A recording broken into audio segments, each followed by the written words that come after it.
আসসালামু আলাইকুম সবাইকে। আজকে আমরা সলভ করব গুচ্ছ বিশ্ববিদ্যালয়ে এসে যাওয়া অ্যাকাউন্টিং প্রশ্ন, যেখানে 2024-25 সাল একদম রিসেন্ট ইয়ারের এই কোশ্চেনটা এমন ভাবে অ্যানালাইসিস করব যে যাতে কিনা তুমি যেই কোশ্চেনে প্রবলেম আটকে যাও বা আটকাতে পারো, বা কোশ্চেন কোথা থেকে আসছে, ওই টপিক থেকে আর কি কোশ্চেন আসতে পারে, বা এই কোশ্চেন যদি তোমাকে একটু ঘুরাই দেওয়া হয় তাহলে কেমনি দিতে পারে। তার মানে হুবহু তো কোশ্চেন আসে না, ওই টপিকটা তোমাকে ক্লিয়ার করা হবে এবং এই অ্যানালাইসিসের মাধ্যমে একটা সাজেশন তৈরি করতে পারবে একদম সেই নখদর্পণ থেকে যেখান থেকে কোশ্চেন হয়। তার মানে টপিকস এর মূল ভিত্তি, যে মূল পয়েন্ট থেকে প্রশ্ন আসবে, সেখানে আমি সেইগুলা মার্ক করে দিব। সো তোমার কাছে অনেক গুরুত্বপূর্ণ এই অ্যানালাইসিসটা করা। মানে তুমি অ্যানালাইসিসটা করলে তোমার একদমই মানে পুরো চুল ছাড়া বিছানো যাকে বলে তোমার হয়ে যাবে ইনশাআল্লাহ। এবং গুচ্ছর এই কোশ্চেনগুলো অনেক ইম্পর্টেন্ট, ক্যালকুলেশন অনেক হার্ড থাকে, তাই তুমি গুচ্ছ হতে পরীক্ষা দাও, অথবা তুমি যদি অন্যান্য বিশ্ববিদ্যালয়ে পরীক্ষা দাও, তুমি ঢাবি বা অন্যান্য যে কোনো বিশ্ববিদ্যালয়ে গুচ্ছর কোশ্চেন কিন্তু রিপিট হয়। তার মানে তোমাকে ওই কোশ্চেনগুলো অবশ্যই পড়তে হবে।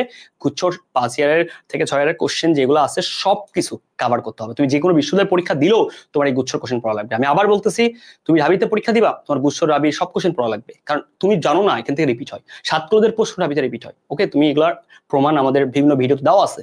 সো আসা শুরু করি। ওকে ফাইন, অ্যানালিসিসটা করব, নট সলভ, তাই বলছি মন দিয়ে করবা, একটু খাতাপত্র নিয়ে রাখবা, প্রত্যেকটা জিনিস নোট করতে নোট করবা। দিন শেষে তুমি গেইনার হবা, তুমি লাভবান হবা, তোমার অ্যাকাউন্টিং এর যাত্রা সহজ হবে, আর অ্যাকাউন্টিং ভালো পেলে চান্স পান সহজ হয়। কোন ব্যয়কে সিদ্ধান্ত গ্রহণের বিবেচনা করা হয় না? মানে এমন একটা ব্যয়কে দেখাও সিদ্ধান্ত গ্রহণের সময় বিবেচনা করা হবে না। যেমন দেখো, তুমি যখন একটা ব্যয় তৈরি করবা, সুযোগ ব্যয়, সুযোগ ব্যয় মানে কি, একটি প্রকল্প ফাইন্যান্স যারা ওরা জানে একটি গ্রহণ করলে অন্য প্রকল্পকে ত্যাগ করতে হয়, তখন দেখতে কোন প্রকল্পে আমার কি লাভবান, তখন কিন্তু এটাকে সিদ্ধান্ত নেওয়া যায়। প্রত্যক্ষ ব্যয়, ব্যয় বেশি হলে কি আমি গ্রহণ করবো না। পরোক্ষ ব্যয়, তাহলে যেখানে ব্যয়, যেই প্রোডাক্টের ব্যয় বেশি, যে প্রত্যক্ষ ব্যয়গুলোর ব্যয় বেশি, যে পরোক্ষ ব্যয়গুলো বেশি, আমি সেগুলো গ্রহণ করবো না, তাহলে সিদ্ধান্ত নিব কোনটা। কিন্তু নিম্নজিত ব্যয়টা এক্সচেঞ্জেবল না। মানে কি এটা কি, নিম্নজিত ব্যয়টা হচ্ছে কি, ওই বলে না যে হচ্ছে তুমি আগে থেকে কি কিনছিলাম, একটা অ্যাসেট, মানে হতে পারে তুমি একটা কি পুরানো কোনো সম্পত্তি কিনছো, মানে এই ব্যাপারটা হচ্ছে কি আগের থেকে, হ্যাঁ অতীতে প্রদত্ত, মানে কি তুমি অতীতে কি ফেলছো যেটা হচ্ছে প্রদত্ত হয়ে গেছে, যে ব্যয়টা অতীতে হয়ে গেছে, অতীতে কি হয়ে গেছে, তাহলে অতীতে যেটা হয়ে যায়, ওকে, ওইটা কি আর এক্সচেঞ্জেবল না, তাকে নিম্নজিত ব্যয় বলে। যেটা অতীতে কি হয়ে যায়, এটা বর্তমানে নগদ টাকা প্রদান করা যায় না বা করা লাগে না, এটা এক্সচেঞ্জেবল না, তাই এটা সিদ্ধান্ত গ্রহণের বিবেচনা হবে না। বুঝতে পারছো কি বলছি? সিদ্ধান্ত গ্রহণ কেন হবে, এটা অতীতে হয়ে গেছে, এটা ঐতিহাসিক ব্যয় বলে। ওকে, অতীতের ব্যয় বলে, ঐতিহাসিক, এটা কি কোনো পরিবর্তন আনতে পারে না। ঠিক আছে ভাই, এই জন্য কোনো কি সিদ্ধান্তের বিবেচনা হবে না। ওকে ভাই, মনে রাখবা। আর এই প্রত্যক্ষ ব্যয়টা, প্রত্যক্ষ ব্যয়টা উৎপাদনের সাথে জড়িত। তাই পরীক্ষায় প্রশ্ন আসতে পারে নিচে কোনটি উৎপাদনের সাথে জড়িত, এটাও উৎপাদনের সাথে জড়িত। ওকে, দুইটাই কিন্তু উৎপাদনে জড়িত। ওকে, কিন্তু মনে রাখবা এই উৎপাদনের সাথে জড়িত যেহেতু, তাই উৎপাদন বাড়লে, খুব গুরুত্বপূর্ণ সহকারে, উৎপাদন বাড়লে কি এগুলা বাড়ে, উৎপাদন কমলে এগুলো কমে, কারণ দুইটা উৎপাদনের সাথে জড়িত। একদম সরাসরি, বুঝতে পারছো? ওকে ফাইন, এবার আসো, এই জায়গায় মনে রাখতে হবে প্রত্যক্ষ ব্যয় তাহলে কি কি, এখান থেকে প্রশ্ন হয় কেন জানো, কারণ তোমার অ্যানালিসিস মানে ওইটা যে তোমাকে একদম ডিপলি শেখাবে। প্রত্যক্ষ ব্যয় মানে প্রত্যক্ষ ব্যয়ের মধ্যে খুব স্বাভাবিকভাবে থাকে প্রত্যক্ষ কাঁচামাল থাকে। ওকে, প্রত্যক্ষ কাঁচামাল মালামাল থাকে, কাঁচামাল মালামাল, প্রত্যক্ষ শ্রম থাকে, প্রত্যক্ষ মজুরি থাকে, এইরকম কিছু 4-5টা আইটেম সব থেকে বেশি থাকে। আর পরোক্ষ সকল কারখানা ও পরিবহন, মনে রাখবা সকল কারখানা ও পরিবহন, মানে কারখানা ও পরিবহন আছে না, তুমি সেকেন্ড পত্রে 7 উৎপাদন ব্যয় অধ্যায় পড়ছিলে, সকল প্রকার কারখানা ও পরিবহনকে কি বলে, ওকে পরোক্ষ ব্যয় বলে। বুঝতে পারছো? সকল প্রকার কারখানা ও পরিবহনকে পরোক্ষ ব্যয় বলে। আসো, আশা করি তোমার এখান থেকে ইনশাআল্লাহ আর কোনো প্রবলেম হবে না, অনেকগুলো এমসিকিউ শিখছো। অনুপার্জিত আয় কি নির্দেশ করে? অনুপার্জিত আয় কি, যে আয়টা এখনো অর্জন হয়নি।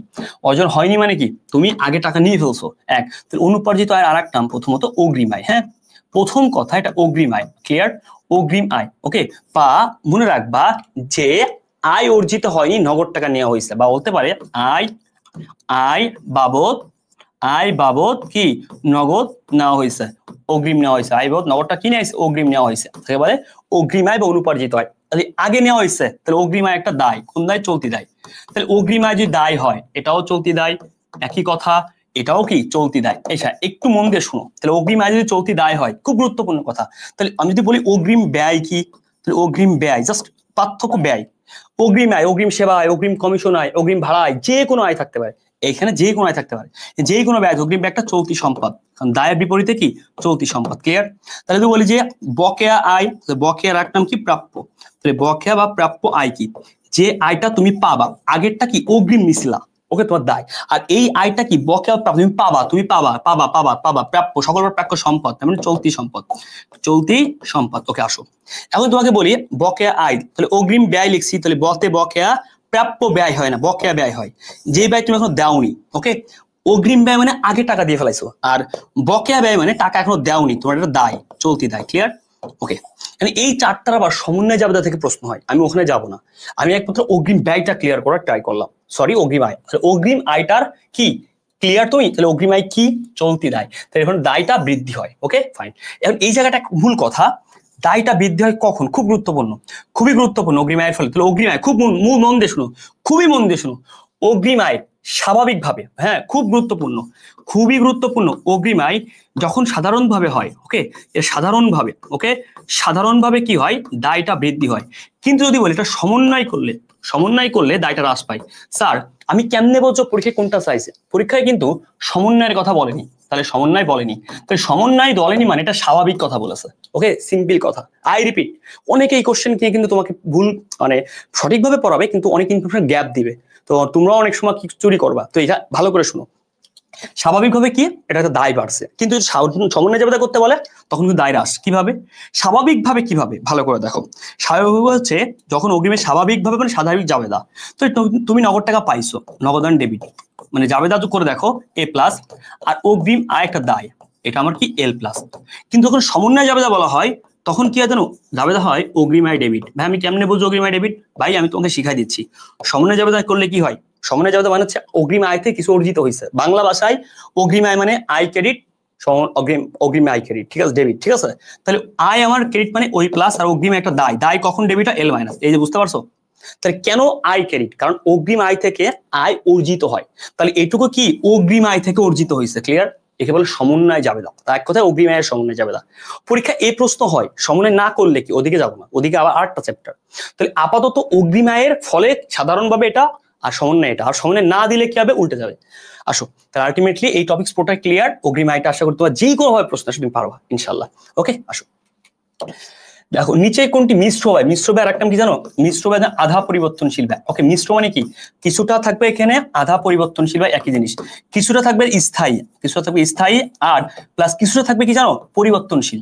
মানে কিছু স্থায়ী, কিছু যেমন কি টেলিফোন বিল, তারপরে কি বিদ্যুৎ বিল, টেলিফোন বিল, এগুলো সব কি মিশ্র ব্যয়, অর্ধেক কি থাকে স্থায়ী, বাকিটুকু থাকে কি ব্যবহারের উপর ডিপেন্ড করে। ওকে তাহলে বৈদ্যুতিক খরচ কি, এই যে ভাইয়া মিশ্র বা কি আধা পরিবর্তনশীল, ঠিক আছে। ওকে ফাইন, শ্রমিকের মজুরি, মজুরি কি প্রত্যক্ষ খরচ। ওকে যদি বলে কারখানা মজুরি, কারখানা যদি বলে, কারখানার কথা যদি বলে, কারখানার কথা, কারখানা শ্রমিকের মজুরি, কারখানা মজুরি পরোক্ষ খরচ। ওকে আর শুধু শ্রমিকের মজুরি মানে কাঁচামাল উঠাইতে নামাতে এগুলো বলছে আর কি। হ্যাঁ শুধু শ্রমিকের মজুরি কিন্তু কি প্রত্যক্ষ, আর যদি বলে কারখানার কথা বলে পরোক্ষ। আসো কারখানা ভাড়া, কারখানার সাথে এটা পরোক্ষ খরচ।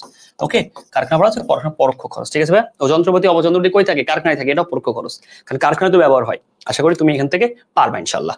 এখান থেকে প্রশ্ন হয় আর কি জানো, স্থায়ী ব্যয় কোনটি, স্থায়ী ব্যয় আর কোনটি পরিবর্তনশীল। স্থায়ী থেকে তেমন একটা প্রশ্ন হয় না, ওকে পরিবর্তনশীল ব্যয় থেকে প্রশ্ন হয়।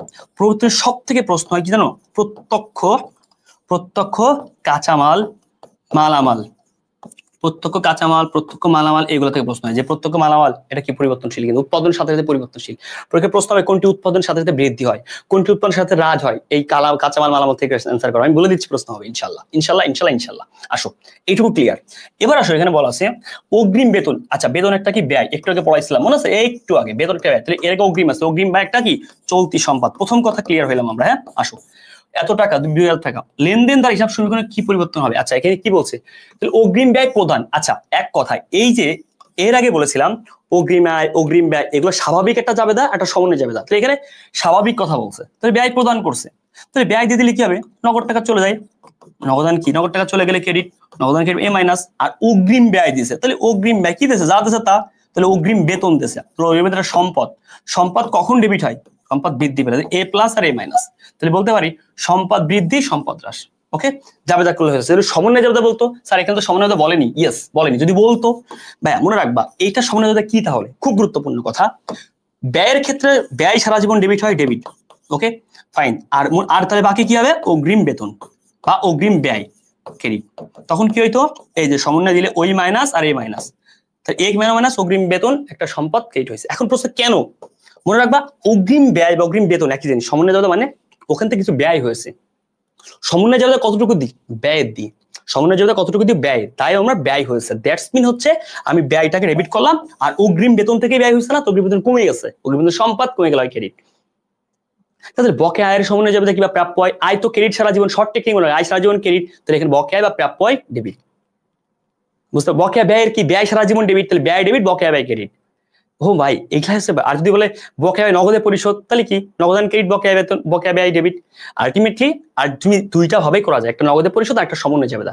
সমন্বয় জাবেদা বলে আয়ের অংশ বা আর ব্যয়ের কথা বলে ব্যয়ের অংশ জাবেদা দিব। আয়ের ক্ষেত্রে আয় ক্রেডিট হবে, বাকিটা ডেবিট, আর ব্যয়ের ক্ষেত্রে ব্যয়টা ডেবিট হবে, বাকিটুকু ক্রেডিট। আশা করি তোমার পারফেক্টলি বুঝে গেছে ইনশাআল্লাহ। কোনটি পণ্য ক্রয় বিক্রয় প্রামাণ্যদলিল? মনে রাখো পণ্য ক্রয় বিক্রয় প্রামাণ্যদলিল কি জানো? আচ্ছা, পণ্য ক্রয় বিক্রয় প্রামাণ্যদলিল কি, খুব মন দিয়ে খেয়াল করবা।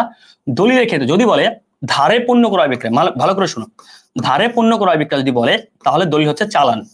ওকে, চালান, ওকে ফাইন। আসো যদি বলে নগদে পণ্য ক্রয় বিক্রয় প্রামাণ্যদলিল তাহলে হচ্ছে cash memo, cash memo, clear? তার দলিল হচ্ছে ক্যাশ মেমো। ওকে ভাইয়া, ক্যাশ মেমো হচ্ছে তার দলিল, ক্লিয়ার? আসো, ধারে বলতে নগদে বলতে পারে। আচ্ছা, খুব মন দিয়ে খেয়াল করো। এখন যদি কিছুটাই না বলে ধারে বা নগদে, তখন কি দেবো? এক নাম্বার কথা। ওকে, তাহলে যদি কোনোটাই বলেনি, আবার বোঝো, কোনোটাই বলেনি, তার মানে কোনোটা বলেনি মানে কি, এটা লেনদেন কি ধারে হয়েছে নাকি নগদ হয়েছে, তুমি একেবারে কিছু জানো না। ওকে, তখন কি দিব? চালান, ক্লিয়ার? চালান, কারণ চালানটা আমার সব থেকে বেশি কি গুরুত্বপূর্ণ এবং সবথেকে বেশি পরীক্ষায় আসে। যদি কোনো কিছু না বললে আমি কি দিব? কোনো কিছু না বললে আমি কি দেবো ভাইয়া? চালানটা দিব। এখন আসো এখানে গুরুত্বপূর্ণ কথা, গুরুত্বপূর্ণ কথা, কোনো কন্ডিশন না বলে চালান দিব। এবার আসো এখানে ডেবিট ভাউচার কিসের কাজ? মনে রাখবা ডেবিট ভাউচার কি? ডেবিট ভাউচার হচ্ছে নগদের, নগদে কি পরিশোধ, নগদে নগদটা কতটুকু চলে গেছে বা নগদে কতটুকু তুমি পারচেজ করছো, নগদটা কতটুকু চলে গেছে তা নিয়ে।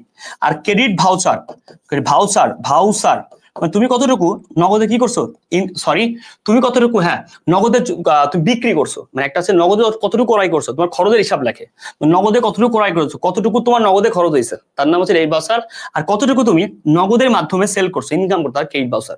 ওকে, ক্লিয়ার? ওকে, ডেবিট আর ক্রেডিট ভাউচার, ভাউচার এক কথায় নগদে ক্রয় বিক্রয়ের কি প্রামাণ্য দলিল। ওকে, মানে প্রামাণ্য নোট হিসেবে কাজ করে, এবং মানে এটা ক্যাশ মেমো থেকে তৈরি করা হয়, মানে সেখানে ডেবিট এবং ক্রেডিট দুই পাশে নগদে ক্রয় বিক্রয়ের পরিমাণ থাকে। ওকে, ঠিক আছে, নগদে কতটুকু ক্রয় করছো তা থাকবে হচ্ছে তোমার ডেবিট ভাউচারে, নগদে কতটুকু বিক্রি করছো ক্রেডিট ভাউচারে। আসো ডেবিট নোট কি? ডেবিট নোট হচ্ছে কেন পণ্য ফেরত। কোন পণ্য ফেরত? নগদে, নগদে নাকি বাকি দিয়ে? হ্যাঁ, নগদে পণ্য কি ফেরত হয়? বেসিক্যালি হয় না, কারণ ক্যাশ ফ্লো নিচে লেখা থাকে বিশেষ দ্রষ্টব্য বিক্রিত পণ্য ফেরতযোগ্য নয়। তার মানে এই যে ডেবিট নোট, এটা হচ্ছে জানো ধারে পণ্য ফেরত, ধারে পণ্য কি কোন ফেরত? ক্রয় ফেরত। ধারে ক্রয় ফেরতের জন্য কি ডেবিট নোট, আর ধারে যদি বলে বিক্রয় ফেরত, ধারে বিক্রয় ফেরতের জন্য ক্রেডিট নোট। এটা খুব গুরুত্বপূর্ণ।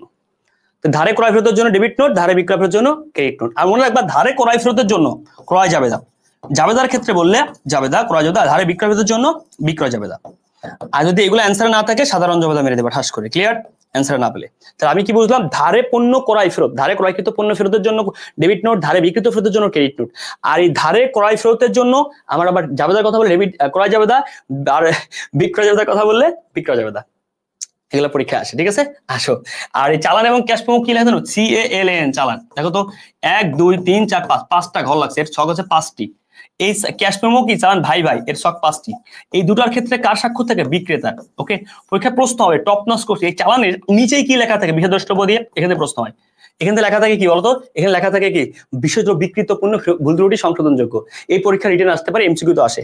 আর ক্যাশ মেমোতে লেখা থাকে বিশেষ দ্রষ্টব্য কি বিকৃত মাল ফেরতযোগ্য নয়, এটা পরীক্ষায় আসতে পারে, ঠিক আছে? ওকে, দুটা শখ শিখাইলাম, দুটার কি কাজ শিখাইলাম, A to Z তোমার ইনশাআল্লাহ ক্লিয়ার। আশা করি তোমার এখানে কোনো প্রবলেম হবে না, স্ক্রিনশট দিতে পারো। ওকে, অ্যানালিসিস গুলো করলে তোমার এখান থেকে কোশ্চেন কমন আসতে বাধ্য। ওকে, আসো দেখো কোন দাখিলাটি 3 ঘর অবদান বইতে লেখা হয় না? লেখা হয় না বলছো, অনেকে ভুল করে ফেলে, কিন্তু 3 ঘরতে লেখা, 3 ঘরতে কি লেখা হয় না বলতো? এখানে কারবারি বারটা খেলার কোনো জায়গায় লেখা হয় না, বাদ। কেন লেখা হয় না জানো? এটা দ্বারা আমার A = L + O এর কোনো পরিবর্তন হবে না, ক্লিয়ার? কেন? এটা হিসাব থেকে বাদ দিতে হয়, ক্লিয়ার? অনেকে জানো এটা, তারপর লিখে এটা আরেক নাম ব্যবসায়িক বার্তা, ব্যবসায়িক বার্তা বা হচ্ছে বাণিজ্যিক বার্তা, বাণিজ্যিক বার্তা বা ট্রেড বার্তা। এই ট্রেড কে ইংলিশে বলে ট্রেড বার্তা, ক্লিয়ার? ট্রেড বার্তা, ব্যবসায়িক বার্তা, বাণিজ্যিক বার্তা, বিনিময় বার্তা। স্যার কেন পড়াচ্ছেন? কারণ পরীক্ষা হলে সিনোনিম থেকে প্রশ্ন হবে। এটা হিসাব সমীকরণে কোনো পরিবর্তন হবে না, এটা আমার আসবে না, এটা দেখানো যাবে না, কোনো কিছু হবে না, এটা কোনো ইফেক্টও পড়বে না। এটা কি কোনো রকম দেখানো যাবে না। আসো কারোর ব্যাপারটা বাদ। আসো এই কারণটা কেমনে চিনবো? যখন কোনো একটা পণ্য ক্রয় আর বিক্রয় হবে, ক্রয় অথবা বিক্রয় তার সাথে থাকবে, ওকে, যে ক্রয় বিক্রয়ের সাথে কারবারি বার্তা। আসো কোন একটা দেনা পরিশোধ অথবা পাওনা আদায়, এটা ভেরি ইম্পর্টেন্ট, এর সাথে একটা বার্তা থাকে। এই বার্তাটার নাম তাহলে কি? এই বার্তাটার নাম হচ্ছে, মন দিয়ে শুনে, এই কোশ্চেন সামনে পাবা ইনশাআল্লাহ। এই বার্তাটা যদি ক্রয় আর বিক্রয়ের সাথে বার্তা থাকে তার নাম কারবারি বার্তা, ঠিক আছে? আর একটা অনেকগুলো নাম শিখাইছি, এখন আসো মন দিয়ে শুনো। যদি দেনা এবং পাওনা, দেনা কি? দেনা পরিশোধ, আমি দেনাটা পরিশোধ করি, আর পাওনা কি? আদায় করি। তাহলে এই দেনা এবং পাওনার সময় যে বার্তা থাকবে তার নাম নগদ বার্তা। ওকে, এই নগদ বার্তা দুই প্রকার। নাম্বার 1 প্রদত্ত বার্তা। প্রদত্ত, এটা দেওয়া হয়, আমি আবার বলছি প্রদত্ত ব্যয়, দেওয়া হয়, এটা ডেবিট। প্রদত্ত একটা ব্যয়, প্রদত্ত বার্তা একটা ব্যয়, ভালো করে শোনো। আর প্রাপ্ত বার্তা তুমি আমি পাই, প্রাপ্ত বার্তা একটা পাই, এটা ক্রেডিট, ওকে, এটা আয়। এখন বলো তো বার্তা কখন পাই আর কখন দিই? খুব গুরুত্বপূর্ণ, এটা জানো, একদম বার্তা ক্লিয়ার করে দাও। আমরা যখন দেনা পরিশোধ করি, দেখো দেনা পরিশোধ করার সময় বার্তা পাবো না, তাহলে পরিশোধ যখন করছি আমরা বার্তা পাবো, তার নাম কি? প্রাপ্ত বার্তা। পরিশোধের সময় প্রাপ্ত বার্তা ঘটে। আমরা যখন পাওনা আদায় করছি তখন তাকে দিতে হবে, আমরা টাকা আদায় করি, তাকে বার্তা দিব, তার নাম প্রদত্ত বার্তা। ইম্পর্টেন্ট ব্যাপার হচ্ছে এই প্রদত্ত বার্তা, ভালো করে শোনো। এই প্রদত্তটা কি? আমরা সাধারণত কি দিই, আমরা দিই, বুঝতে হবে কিন্তু আমরা দিই। তাহলে এই প্রদত্ত বার্তা আমরা দিই, তাহলে এই প্রদত্ত আমরা যখন দিচ্ছি তাকে টাকা আদায় করতে দিচ্ছি, তো এটার আধুনিক নাম হচ্ছে, মনে রাখবা, বিক্রয় বার্তা। আর এটার আধুনিক নাম ক্রয় বার্তা, খুবই গুরুত্বপূর্ণ। তো এটার আধুনিক নাম বিক্রয় বার্তা, এটার আধুনিক নাম ক্রয় বার্তা। ক্লিয়ার? তাহলে এই বার্তার গোষ্ঠী এখানে শেষ। ওকে, এই বার্তাটা কিন্তু রা মিলে আসে, সরি, নগদান বইতে আসে। ক্লিয়ার? এই বার্তাটা নগদান বইতে আসে। তাহলে কোন বার্তা নগদান বইতে আসে? নগদান বার্তা কয় প্রকার? 2 প্রকার, ক্রয় বার্তা, বিক্রয় বার্তা। আজ ভালোই বলি, প্রদত্ত বার্তা, প্রাপ্ত বার্তা। প্রদত্ত বার্তা, প্রাপ্ত বার্তা বলতে নগদ বার্তার অংশ, আর প্রদত্ত বার্তা আয়, প্রাপ্ত বার্তা আয়, প্রদত্ত বার্তা ব্যয়। ক্লিয়ার ভাইয়া? আধুনিক নাম শিখাইছি, শেষ। এখানে পরীক্ষায় প্রশ্ন হবে। আসো এখানে বলছে যদি বিক্রয়ের পরিমাণ এত টাকা হয়, তার মানে 16,800 টাকা হয়, ক্রয় মূল্যের উপরে মুনাফা 12% হয়, তাহলে বিক্রিত পণ্যের ব্যয় কত? প্রথম কথা শোনো, বিক্রিত পণ্য কেমনে বের করে? আমরা সবাই জানি বিক্রিত পণ্য বের করে কি লাগে? বিক্রয় থেকে যদি আমরা মুনাফা বাদ দিই, আমি জাস্ট তোমাকে বুঝাচ্ছি, নট মুখস্থ। তাহলে আমরা বিক্রিত পণ্যের ব্যয় পাবো। আমি একটু টেকনিক্যালি তোমাকে ম্যাথ সলভ করাবো, ওকে? বিক্রিত পণ্যের ব্যয় পাবো, ওকে? বিক্রিত পণ্যের ব্যয় পাবো। আমরা যদি টেকনিক্যালি বুঝি তাহলে বিক্রিত এভাবে পাবো। এখন বলতে পারো ভাইয়া এই সূত্র দিয়ে কি করবো? সূত্র মুখস্থ না। তাহলে আমি প্রশ্ন কি করবো? বিক্রয় পাবো, সরি, আমরা সূত্র এরকম থাকে না, বিক্রয় মাইনাস বিক্রিত সমান মুনাফা। আমি তোমাকে সূত্র মুখস্থ যেহেতু করাবো না, স্টেপ বাই স্টেপ লিখবো। তাহলে বিক্রয় থেকে কি বাদ দিয়ে? বিক্রিত পণ্যের ব্যয়, ওকে, বাদ দিয়ে পাই আমরা মুনাফা। এইটা আমরা পাই অলওয়েজ, ক্লাস 9 থেকে করছি। এইটা বসাইছি, তাহলে আমি এটা বের করলাম আর এটা বের করলাম, মাঝখানটা বের হয়ে যাবে। ধরো এটা 10, এটা আমার 3, তাহলে এটা কত? তো মাইনাস হয়ে গেছে, মাইনাস হলে এখানে 7। তার মানে আমি ওই টেকনিক অ্যাপ্লাই করব না যেটা ডাইরেক্ট বিক্রিত পণ্য ব্যয়ের সূত্রকে মেনশন করে। আমি অ্যাপ্লাই করব উপরে বসাবো, নিচে বসাবো, শেষ। তাহলে এটা আমার টেকনিকের মধ্যে স্টেপ নাম্বার 1। তাহলে আমি যতগুলো টেকনিক শিখাবো এই অধ্যায়ের 3টা স্টেপে ম্যাথ শেষ হবে। এই একটা স্টেপ থেকে তুমি 3 প্রকার ম্যাথ করতে পারবা। কত প্রকার? 3 প্রকার। তুমি সূত্র মুখস্থ ছাড়া এই স্টেপ দিয়ে। ওকে, আসো তাহলে বিক্রয়ের পরিমাণ 16,800। এখন তুমি মাত্র এই মুনাফাটা বের করো। মুনাফা থাকলে অ্যান্সার সে নাই। বলছে ক্রয় মূল্যের উপরে মুনাফা 12, ভেরি ইম্পর্টেন্ট কথা। আচ্ছা, ক্রয় মূল্য বলতে কি বোঝো? ক্রয় মূল্য বলতে তুমি এটাই বুঝো, খুব ভালো করে বুঝবা, খুবই ভালো করে বুঝবা, খুবই ভালো করে বুঝবা, খুবই ভালো করে বুঝবা। দেখো, ক্রয় মূল্য বলতে ক্রয় হার, ক্রয়ের উপরে মুনাফা, কিন্তু এখানে বলছে বিক্রয়ের উপরে। আচ্ছা, আমরা কি জানি ক্রয়ের উপর 10 হলে বিক্রয়ের উপরে কত? জানি না। টাকা আছে এক জায়গায়, মুনাফা হার বলছে আরেক জায়গায়, ধরা যাবে না, কারণ টাকা আছে বিক্রয়, মুনাফা আছে, এটা ধরা যাবে না। তাহলে কি করতে হবে? ক্রয় মূল্যের উপরে যে 12%, এটাকে ট্রান্সফার করে বিক্রয় মূল্যের উপর আনতে হবে। ক্লিয়ার? কি করতে হবে? এটাকে ট্রান্সফার করে বিক্রয় মূল্যের উপরে আনতে হবে, এটাকে ট্রান্সফার করে বিক্রয় মূল্যের উপরে আনতে হবে। তাহলে বিক্রয় মূল্যের উপর কি এমনি আনতে হবে? ক্রয় মূল্য মনে রাখবা, বয়তে বিক্রয়, বিক্রয় থাকলে বিয়োগ প্রক্রিয়া, কিন্তু ক্রয় আছে মানে যোগ প্রক্রিয়া।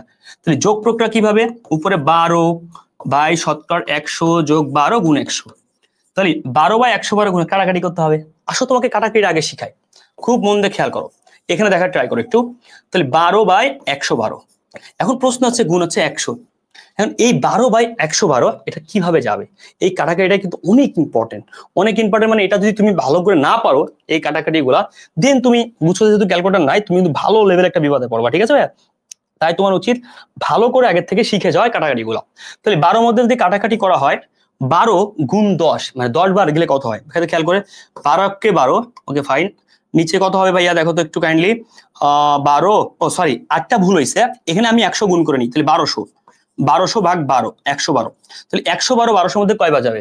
ওকে 112 কয়বার যাবে? 112, তাহলে 100 কয়বার যায়? 10 বার যায়, 1000।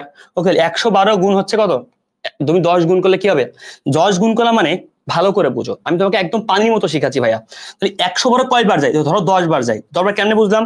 112 গুণ 10 ট্রায়াল কপি, তো 10 গুণ 10 মানে একটা শূন্য বেড়ে যাবে। তাহলে গুণ 10 মানে, আমি আবার বলছি, গুণ 10 মানে কি? এর মানে একটা শূন্য বেড়ে যাওয়া। তাহলে একটা শূন্য বেড়ে 1120, তাহলে 1120 মানে কি? 10 বার তো যাবে ভাইয়া। 10 দিয়ে গুণ মানে কি? ধরো 560 গুণ 10, তুমি কি করবা? একটা শূন্য বাড়ায় দিবা, 5600, শেষ হয়ে গেল। বুঝতে পারছো? এখন যদি বলি 275 ভাগ হচ্ছে 10, ভাগ মানে লাস্টের সংখ্যাংশ দশমিক, 7.5, তাহলে ভাগের ক্ষেত্রে লাস্টের সংখ্যাংশ দশমিক, আর গুণের ক্ষেত্রে একটা শূন্য বাড়ায় দিবা, শেষ। এখন আসো 10 বার 10 দশমিক সামথিং, কারণ এখানে উপরে কত হয়? 1120, এখানে 80 থাকে, তো 80 মানে কত? 0.80 এরকম বা 0.70 এরকম, বাট 10 তো মেটার করে। আমি আবার বলছি, তুমি কিন্তু পারফেক্টলি জানো না কত, তুমি জানো জাস্ট 10 দশমিক সামথিং। এই সামথিং নিয়েই তোমাকে আগাইতে হবে পৃথিবীতে, তো সামথিং নিয়ে আগাইতে হবে। আমি আবার বলছি, ম্যাথ কিন্তু সোজা না। এই সামথিং ধরে নাও, তাহলে 10 দশমিক সামথিং। স্যার সামথিং কতটুকু? আমিও পারফেক্টলি বের করতে পারছি না, তুমিও পারছো না, ওটা করতে অনেক সময় লাগবে। স্যার পারফেক্ট না বলে অঙ্ক মিলবে? আরে আসো, ওই টেকনিক তোমার শেখাচ্ছি। তো 10% মানে কত? এর উপর 10% মানে 16,800। ধরো এটাই 1680। 1680 মানে কত? আমি ধরে নিতে পারি কি বলতো, এই সামথিং দ্বারা তুমি কি ফিল করতে পারো, তুমি নিজেই বলো। এই সামথিং দ্বারা তোমার ফিলিংসটা কি? মনে আর একটু বেশি না, আর একটু বেশি না? তাহলে 1680, তাহলে আরেকটু কি বেশি? সে আরেকটু বেশি কতটুকু হতে পারে? আরেকটু হতে পারে 1700 মতো করে হতে পারে, বা 1750, বা একটা 1800। আমি বলতে চাচ্ছি, তুমি জানো না, আমিও জানি না, পরীক্ষার হলে ওইটা বের করার দরকার নেই। আমি তোমাকে বলতেছি, তোমাকে ওইটা বেরো আমি করার শিখাবো। আগে বলো ওইটা বের করা কেমনে হয়। এর থেকে 1700 ধরো, তুমি কোনো সমস্যা নেই। ধরো আমি জানি তোমার ক্যালকুলেশন ভুল হচ্ছে, আমি ভুল ভাবে আগে তোমার শিখাচ্ছি, ওইটুক কম হলে সমস্যা নাই। অ্যাকচুয়াল অ্যান্সার 1800, সেটা আমিও জানি, হ্যাঁ, কিন্তু এখানে আমি আমাদের তোমার হয়ে পরীক্ষা হল ভেবে করতেছি, ঠিক আছে? এখানে ধরলাম, তাহলে এখানে বিকৃত পরে মাইনাস, বলো তো 1800 থেকে কত মাইনাস দিলে? 16,800 থেকে কত মাইনাস দিলে 1700 পাওয়া যায়? বলো 16,800 থেকে কত মাইনাস দিলে? তাহলে ভাইয়া সামথিং কত থাকে বলো তো আমাকে, কত থাকবে? তাহলে থাকবে সামথিং ভাবেই থাকবে কত ভাইয়া? কত বাদ দিলে? তাহলে কত বাদ দিলে 1800 বলি, কত বাদ দিলে? 14,000 নাকি 15,000? দেখা ট্রাই করো তো একটু কাইন্ডলি। দেখো 16,800, ওকে ফাইন, তাহলে কত ভাইয়া বাদ দিতে হবে? 1700 বাদ দাও, 1700 বাদ দাও, এখানে 700 বাদ দাও, হয়ে গেল, থাকে 100, আর এখানে 1000 বাদ দাও, ওকে তাহলে 16,000, তাহলে থাকে হচ্ছে 15,000, তাহলে 15,100 থাকে না ভাইয়া? ওকে 15,100 থাকে না? 100 থাকে না ভাইয়া, বলতো? ওকে ঠিক আছে না ভাইয়া? 15,100 রাইট, নাকি 14,900? 14,900, ওকে ফাইন। তাহলে আমি যদি এখানে, ওকে ফাইন, তার মানে হ্যাঁ 15,100 বাদ দাও, 1700 থাকে। এবার আমার বলো তো 15,100 কাছাকাছি অ্যান্সার কে আছে? এটা খোঁজো, আমার কথা মন দিয়ে বোঝো। 15,100 কাছাকাছি অ্যান্সার কে আছে? সর্ব কাছাকাছি, এটা কাছাকাছি না?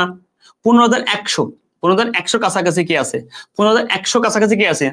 দেখো তো 15,700, 300 কম বেশি, 300 মেলা ডিফারেন্স, এখানেও 300। এই দেখো তো সবচেয়ে নিয়ারেস্ট অ্যান্সার এটা, ইয়েস। তাহলে এই 15,000-ই অ্যান্সার। কেমনে বুঝলাম ভাইয়া? ওই যে বললাম না, সব থেকে নিয়ারেস্ট অ্যান্সারটা নিব, ইয়েস, ব্রেন। তাহলে যদি 15,050 থাকতো, এত ডিপ থাকবে না। 1, 2 নম্বর যদি থাকেও, তুমি এখান থেকে কি করবা? তোমাকে অতটুকু বের করে আমি শিখাচ্ছি। কিভাবে শিখাচ্ছি? এবার একটু এক্সট্রা পড়াশোনা।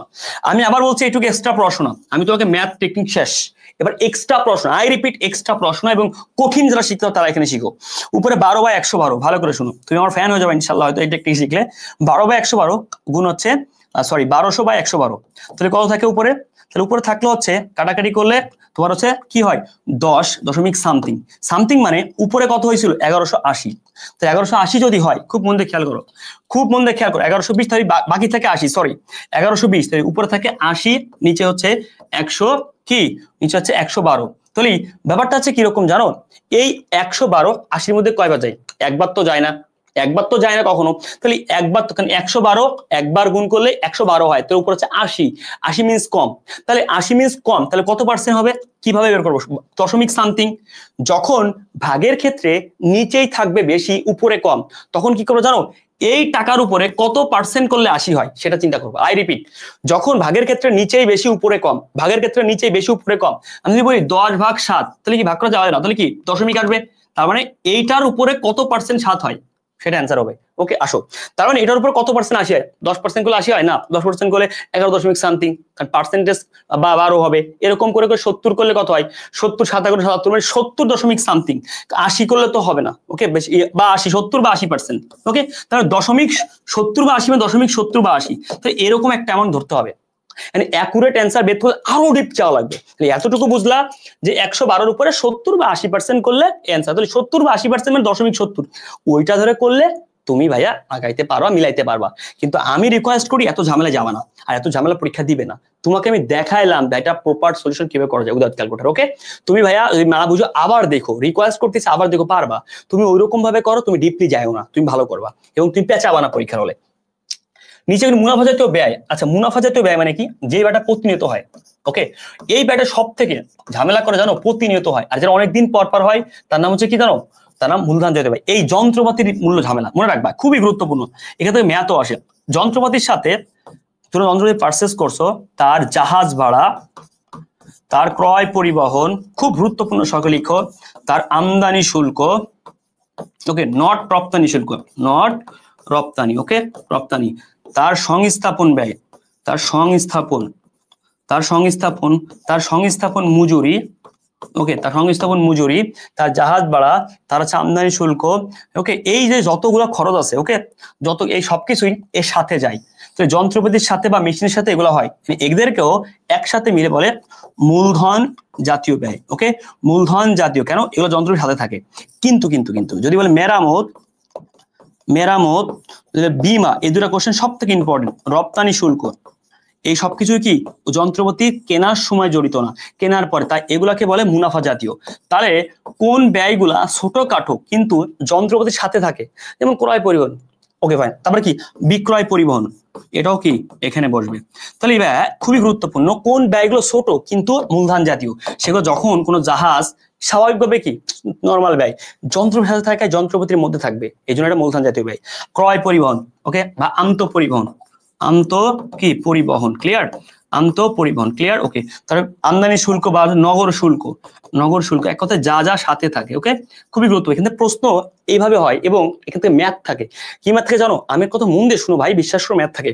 বলে যন্ত্রপাতি 20,000 টাকা, জাহাজ ভাড়া 10,000 টাকা, আমদানি শুল্ক 3,000 টাকা, বীমা খরচ 2,000 টাকা। তাহলে এখানে মূলধন জাতীয় ব্যয় কত?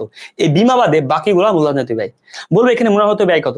এইভাবে ওর কি ম্যাথ থাকবে। তাহলে এই থিওরিটিক্যাল যারা জানবে ম্যাথ পারবে। ব্রো, তুমি হিরো হয়ে গেছো এই টপিকস এর উপরে, ক্লিয়ার? আশা করি ডান। তাহলে বলো তো কোনটি মুনাফা জাতীয় ব্যয়? এটা ক্রয় মূল্য, এই যে বীমা খরচ, ক্লিয়ার? ক্লিয়ার? ওকে, এবার আসো ব্রো, মেরামতের একটা হট টপিকস আছে। যদি পুরাতন সম্পত্তি কিনো, ওকে, পুরাতন কোনো সম্পত্তি কিনো, তাহলে সেই ক্ষেত্রে প্রাথমিক অবস্থায় ওকে মেরামত, তাহলে প্রাথমিক মেরামত যা ব্যবহার করতে প্রয়োজন, তার মানে ব্যবহার উপযোগী করতে। মনে করো একটা পুরাতন সম্পত্তি কিনেছো, সেই সম্পত্তি প্রাথমিক অবস্থায় ব্যবহার উপযোগী করতে তোমার একটা পুনরায় সংস্করণ ব্যয় অথবা ব্যবহার উপযোগী করতে একটা মেরামত হয়েছে, তার নাম।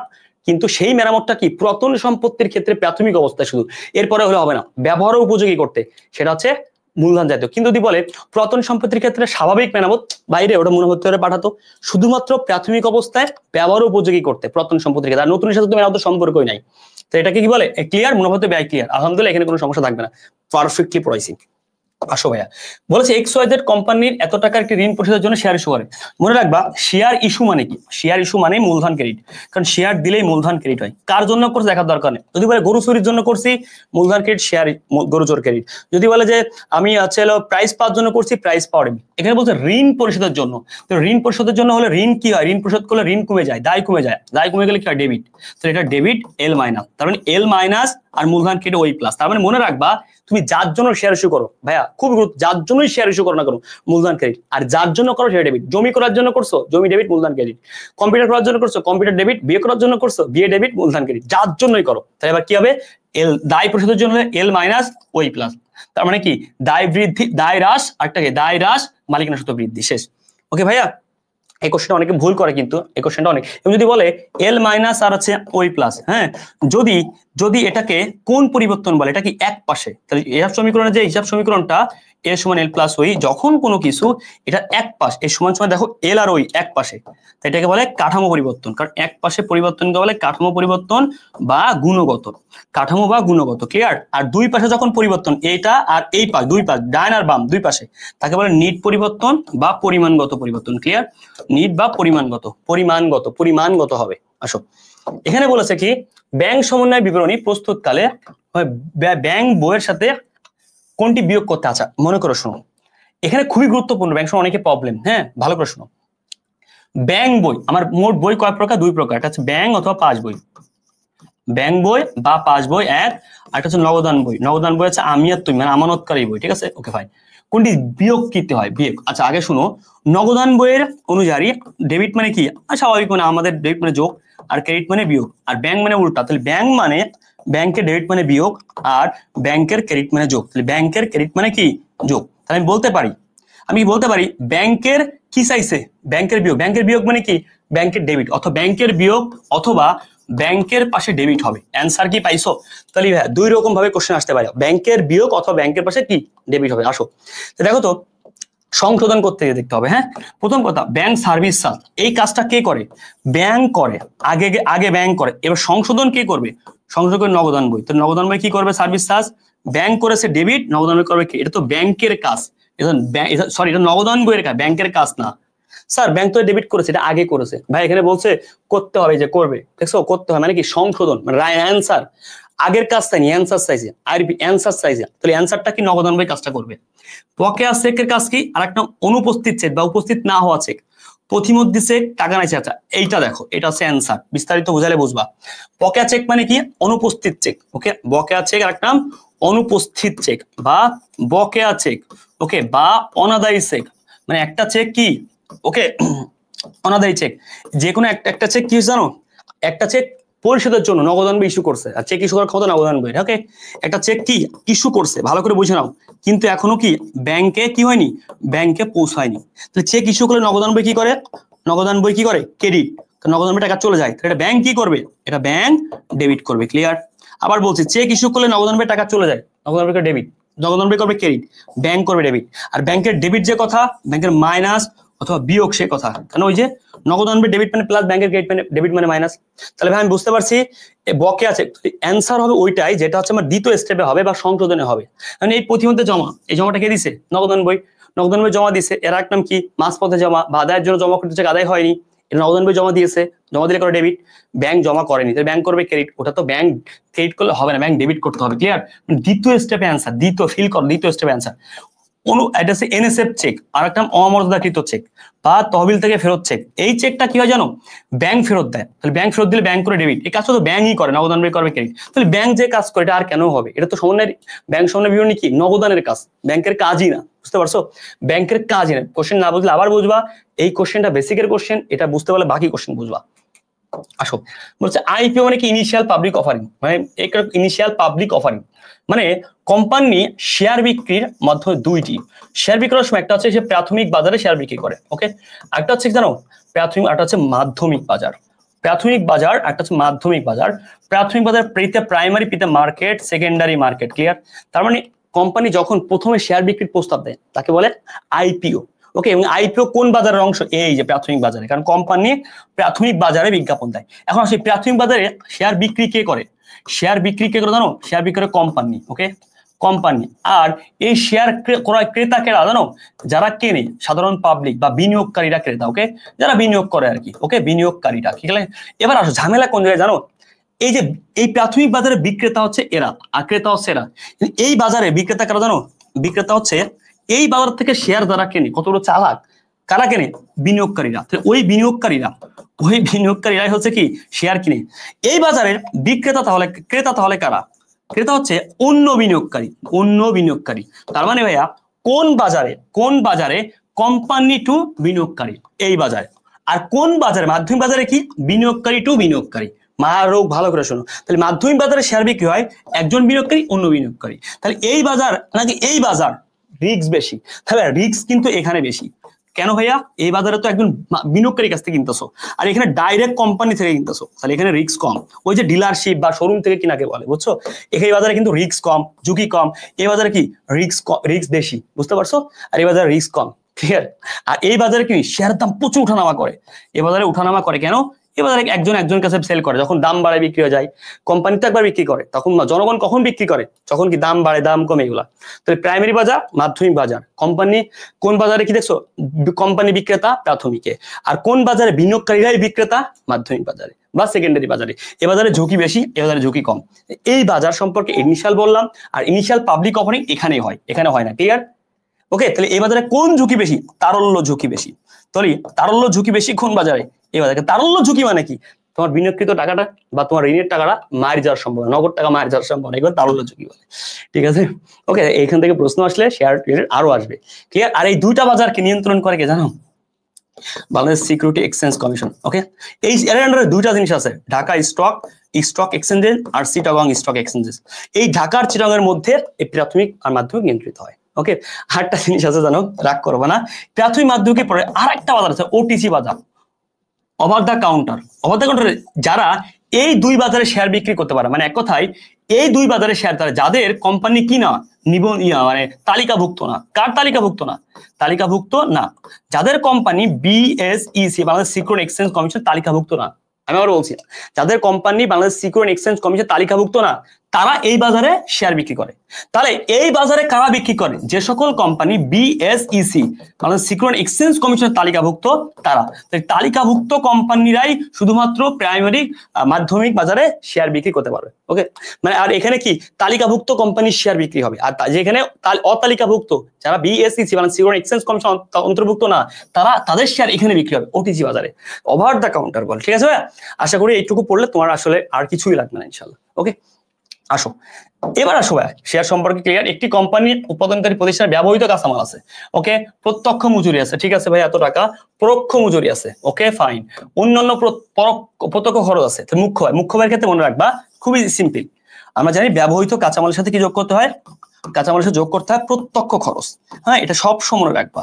এই প্রত্যক্ষ খরচ বেসিক্যালি দুই প্রকার, একটা হচ্ছে প্রত্যক্ষ শ্রম, মজুরি। একদম ভালো করে খেয়াল রাখবা, এই দুটার থেকে সব থেকে বেশি প্রশ্ন আছে।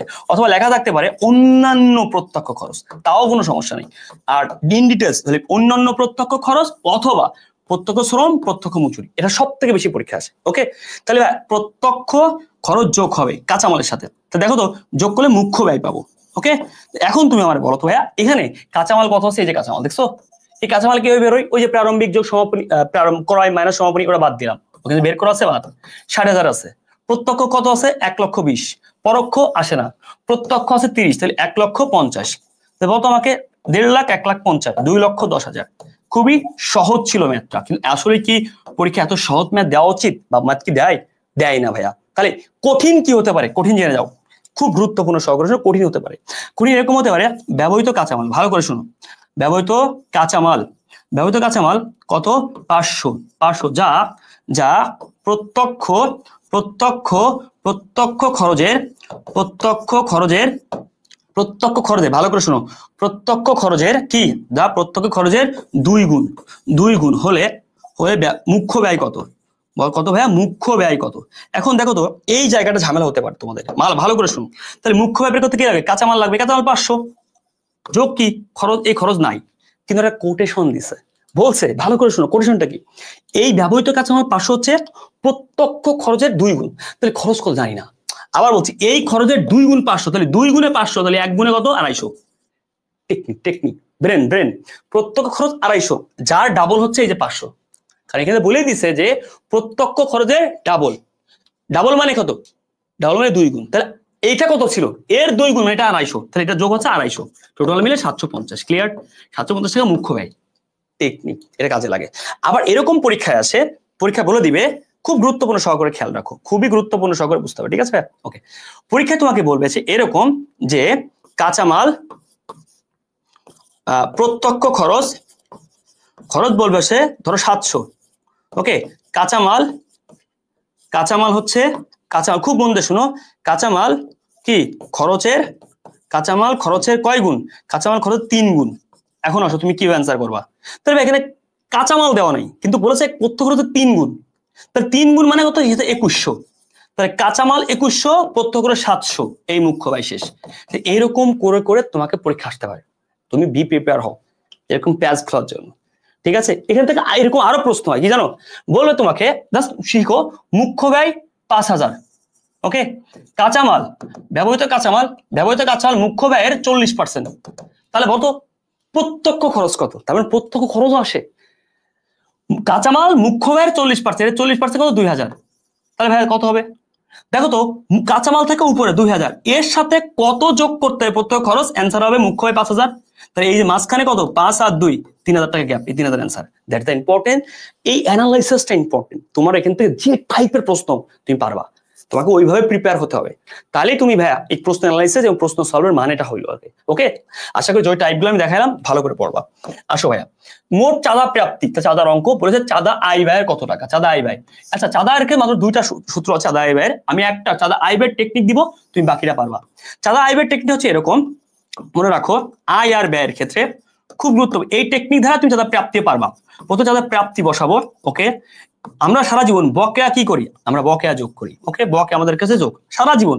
অগ্রিম কি করি? অগ্রিম বাদ দিই, মানে একদম এটা আমাদের অনেক স্টুডেন্ট জানে যে অগ্রিমটা বাদ দিতে, এবং তোমরাও জানো। আসো তো, খুব গুরুত্বপূর্ণ, একদম very important, very very important, একদম নোট করবা এবং ভালো করে শুনো। বকেয়া মানে মনে রাখবা চলতি বকেয়া, তার মানে চলতি বকেয়া যোগ। অগ্রিম মানে মনে রাখবা চলতি অগ্রিম, ওকে ওকে ফাইন। আচ্ছা বলতো, চলতি বকেয়া যোগ হলে তোমাকে যদি বলি আমি বিগত বকেয়া কি হবে, তুমি নিজেই বলো, মুখস্থ দরকার নেই, বিয়োগ হবে। জাস্ট দেখো, চলতি অগ্রিম যদি বিয়োগ হয় তাহলে বিগত অগ্রিম কি হবে? বিগত অগ্রিম যোগ হবে। এইটাই সূত্র, শেষ। চাঁদা আয়ের সূত্র। চাঁদা আয় ব্যয় যদি বলি চাঁদা প্রাপ্তি, সেম সূত্র, জাস্ট এখানে কি আছে? চাঁদা আয়। আর বাকিটা যেখানে প্লাস, প্লাস স্থানে মাইনাস, জাস্ট এতটুকু পার্থক্য, আর মাইনাসের স্থানে প্লাস, অ্যান্সার শেষ। ক্লিয়ার? বাকি যা আছে মানে এই ছাড়া সূত্র সব শেষ। তাহলে এটা শিখো, এটা পারবা। আসো, এর আগে মনে রাখবা খুব গুরুত্বপূর্ণ সহকারে, খুব গুরুত্বপূর্ণ, যদি কখনো প্রশ্নে এরকম থাকে শুধুমাত্র কি আছে? শুধুমাত্র চলতি, শুধুমাত্র কি আছে? বিগত আছে, মানে শুধু বিগত, তুমি কি বুঝতেছো না যে বিগত বকেয়া না অগ্রিম? মনে রাখবা শুধু বিগত মানে কি জানো? বিগত বকেয়া। শুধু বিগত মানে বিগত বকেয়া, ওকে। শুধুমাত্র আছে অগ্রিম, তাহলে শুধু অগ্রিম মানে কি? কি চলতিও নয় বিগত নয়, মনে রাখবা শুধু অগ্রিম মানে চলতি অগ্রিম। এটা তোমার ক্ষেত্রে ইম্পর্টেন্ট, নোট করে রাখো, একদম নোট করে রাখো, এটা একদম মনে রাখবা, ঠিক আছে? এবার আসো, আচ্ছা চাঁদা প্রাপ্তি কত আছে? 50। তোমার সূত্র জানা থাকে, ম্যাথ তোমার কি লেখা লাগবে না, কিভাবে দেখো, চাঁদা প্রাপ্তি 50, বিগত বছর, বিগত বছর এত, শুধু বিগত আছে আর কিছু নাই। জাহিদ ভাই বলেছিল শুধু বিগত মানে কি? বিগত বকেয়া, ওকে ফাইন, বিগত বকেয়া। আচ্ছা শিখলাম, আগে পড়ি। পরবর্তী মানে পরবর্তী সামনের বছর, ওকে, পরবর্তী তো অগ্রিম সবাই জানি। তাহলে শুধু অগ্রিম, শুধু অগ্রিম মানে কি? চলতি অগ্রিম, চলতি অগ্রিম মার্ক করলাম। চলতি বছরে এত টাকা অনাদি, অনাদি মানে বকেয়া। এবার আসো, খেলা শুরু আর নাই। আচ্ছা চলতি বকেয়া, শুধু বকেয়া মানে চলতি বকেয়া, এটাও শিখে রাও। শুধুমাত্র বকেয়া, আর কিচ্ছু বলেনি, আর কিচ্ছু বলেনি, মানে চলতি বকেয়া। শুধু বকেয়া মানে চলতি বকেয়া। এই কোটেশন গুলো না পারলে তুমি 0 0 0 0, এই 3টা পরীক্ষায় প্রচুর লাগবে, প্রচুর লাগবে। দেখো তাহলে বলতে পারি শুধু বকেয়া আছে, ক্লিয়ার? শুধু চলতি বকেয়া, আর তাহলে আমরা কি জানি? চলতি বকেয়া যোগ হয়, তাহলে চলতি বকেয়া যোগ। শুধু বিগত মানে কি? বিগত বকেয়া, এই কোটেশন দেখছো? তাহলে বিগত চলতি বকেয়া যোগ হলে বিগত বকেয়া বিয়োগ, সূত্র মুখস্থ করা লাগবে না, এই জন্য ম্যাথ আগে পড়তে বলছিলাম। পরবর্তী অগ্রিম, শুধু অগ্রিম চলতি অগ্রিম, চলতি অগ্রিম বিয়োগ, বিগত অগ্রিম নাই, দরকার নেই। তাহলে দেখো 50 যোগ 9, 59 মাইনাস 7500, পরে করি, এটা মাইনাস করে 5, 59 থেকে 5 মাইনাস করলে কত হয়? 54000। 54 থেকে 7500 বাদ দাও, 54 থেকে 7500 যা হবে অ্যান্সার তাই।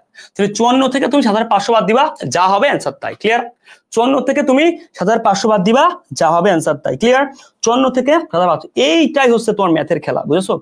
আসলে আলটিমেটলি কঠিন কিছু না, জাস্ট তুমি যদি একটু কষ্ট করে বুঝো তাহলে অ্যান্সার হয়ে যাবে, ঠিক আছে? ওকে, আশা করি অ্যান্সার পেয়ে গেছো, 46500। ওকে, আর এই ম্যাথ আসলে এই যে প্লাসের জায়গা মাইনাস, মাইনাস জায়গা প্লাস, প্লাসের জায়গা মাইনাস, মাইনাস জায়গা প্লাস, শেষ। এভাবে করলে যাবে, একই সূত্র দিয়ে জাস্ট ঘুরা দিবা, শেষ। আসো, এখানে বলা হয়েছে একক প্রতি, একক কন্ট্রিবিউশন আমাদের 40 টাকা, একক প্রতি মানে প্রতি এককের দাম। ক্লিয়ার? মানে একটা এককের দাম, বুঝছো কথা কি? ক্লিয়ার? একক প্রতি মানে কি? একটা একক, একটা একক 40 টাকা, ওকে ফাইন। একক পরিবর্তনশীল 15 টাকা হলে বিক্রয় মূল্য কত? আচ্ছা বিক্রয় মূল্য কি জানো? বিক্রয় মূল্য বের করার টেকনিক কি? আচ্ছা তার আগে শুনো, আমার এখানে কি বলছে, এখানে বলছে কন্ট্রিবিউশন মার্জিনের পরিবর্তনশীল ব্যয়, ভালো করে বুঝবা। বিক্রয় কত টাকা, আচ্ছা আমি সূত্র জানি না, কিন্তু এই অধ্যায়ের নাম সেকেন্ড পত্রের 10ম অধ্যায়। একটা টেকনিকে সব শেষ হবে ইনশাআল্লাহ। মনে রাখবা এই টেকনিকটা হচ্ছে বিক্রয় টাকা অথবা একক মাইনাস পরিবর্তনশীল ব্যয় টাকা অথবা একক বাদ দিলে পাবো সিএম, যাকে বলে কন্ট্রিবিউশন মার্জিন। কন্ট্রিবিউশন মার্জিন ওকে, টাকা অথবা একক। এবার এখান থেকে যদি আমি স্থায়ী ব্যয় বাদ দিই মুনাফা পাবো। তার মানে আলটিমেটলি এই টোটাল যে গোটা সূত্র দিয়ে সব ম্যাথ শেষ। এখান থেকে প্রশ্ন কেমনে হয়, এইটুকু থেকে প্রশ্ন আসছে, 3টা স্টেপ, এখান থেকে 1টা স্টেপ, এখান থেকে 8টা স্টেপ। ওকে, তাহলে এখান থেকে কি আছে, বিক্রয় মাইনাস পরিবর্তন সমান কি কন্ট্রিবিউশন মার্জিন বের করা যায়, কিন্তু এখানে উল্টা আছে, মুখস্থ করবো না ভাই, একটা স্টেপ শিখলে শেষ। তাহলে বিক্রয় থেকে উপরে মাইনাস পরিবর্তনশীল ব্যয় কত আছে, এই দেখো ওই যে 15, তাহলে 15 কন্ট্রিবিউশন মার্জিন 40, এ দেখো তো, তাহলে উপরে কত ছিল, -15 করে 40 হয়, বুঝা যাচ্ছে উপরে বেশি ছিল, তাহলে উপরে বেশি ছিল কত 55, কারণ 40 থেকে 15 বাদ দিলে 15 যোগ করলে 55, শেষ, এটা বিক্রয়।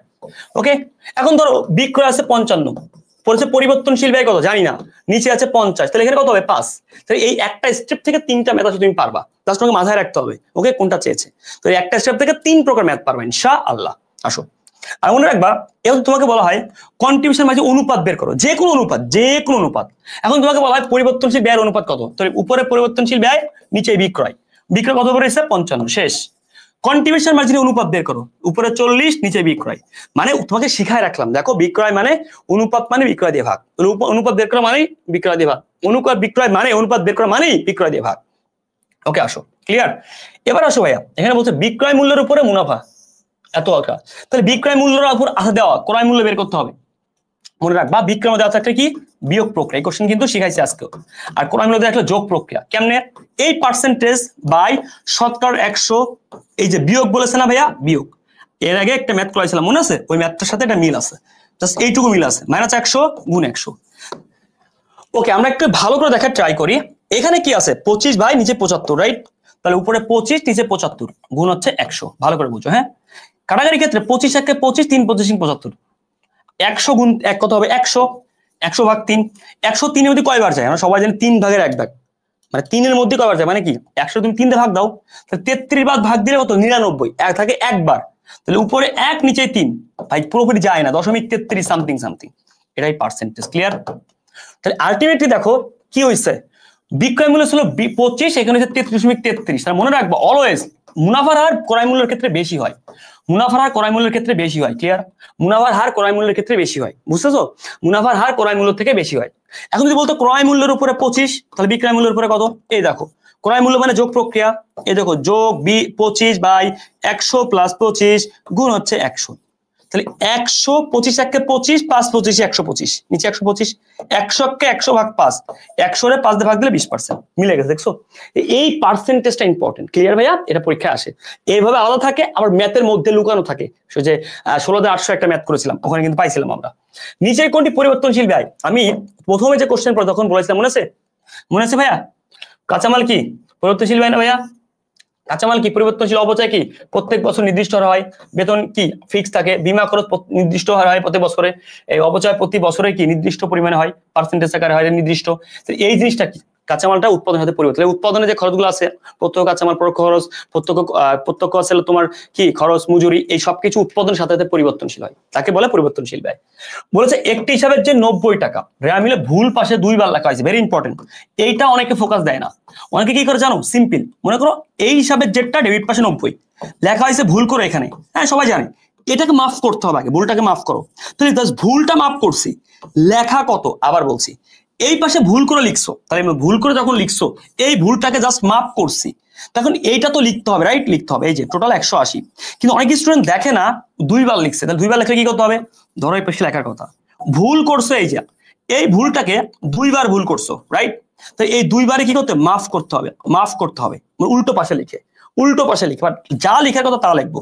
তো 3 নং 270, ভাইয়া 2 বার লিখে 3 বার, 3 বার লিখে 4 বার, না ভাইয়া ভুল আছে, ওরকম করলে ভুল হয়। এই টেকনিক তোমার অনেকে পড়াইছে আমি জানি। ধরো একটি হিসাবে যে 90, যা ভুল পাশে লেখা হয়েছে 100, তখন তুমি কি করবা, ভুল পাশে লেখা হয়েছে একবারই লেখা হয়েছে, তখন তুমি কি করবা, 90 দুগুণী 180 করবা, নাকি 100 দুগুণী 200 করবা, নাকি 90 দুগুণী 180, কোনটা অ্যান্সার করবা? দুইটাই ভুল। তাহলে কি হবে ব্যাপারটা 90, ভুল পাশে লাগাইছে 100, তাহলে আগে ভুলটা মাফ করতে হবে, নট ডাবল, তারপরে সঠিকটা লিখতে হবে, তাহলে 190। ক্লিয়ার? তাহলে আলটিমেট যদি কম লেখে 80 লেখে তাহলে 80টা আগে লিখতে হবে পরে 90, তাহলে ডাবল করলেই হবে না। এই ভুল, এই কনসেপ্টটা অনেকের মধ্যে আছে, এইটা মাথায় রাখবা, ডাবল করলে কিন্তু বিপদ আছে। ওকে আসো, এবার আছে কি, যদি ভুল পাশে না লাগতো অনেকের কোশ্চেন, ধরো 90 টাকা একটি হিসাবে জেড, কিন্তু জাস্ট ভুল পাশ বলেনি, লেখা হয়েছে 80, তাহলে কি আরো 10 লিখতে হবে। ক্লিয়ার? ভুল পাশ না বলে সিম্পল কমটা লিখবা, শেষ। আসো, এবার বলছে ভাইয়া দেখো কি বলছে এখানে, দেখার ট্রাই করে একটু। বলছে এই ম্যাথটাই প্রারম্ভিক মজুদ, ওকে প্রারম্ভিক মজুদ একটা দেওয়া আছে আমার এত টাকা, ক্রয় এত টাকা দেওয়া আছে, বিক্রয় এত টাকা দেওয়া আছে এবং লাভের হার 20% দেওয়া আছে। সমাপনী মজুদ কত? আচ্ছা, এই আগে শুধু সমাপনী কোথায় থাকে, ওকে ভেরি ইম্পর্টেন্ট কথা।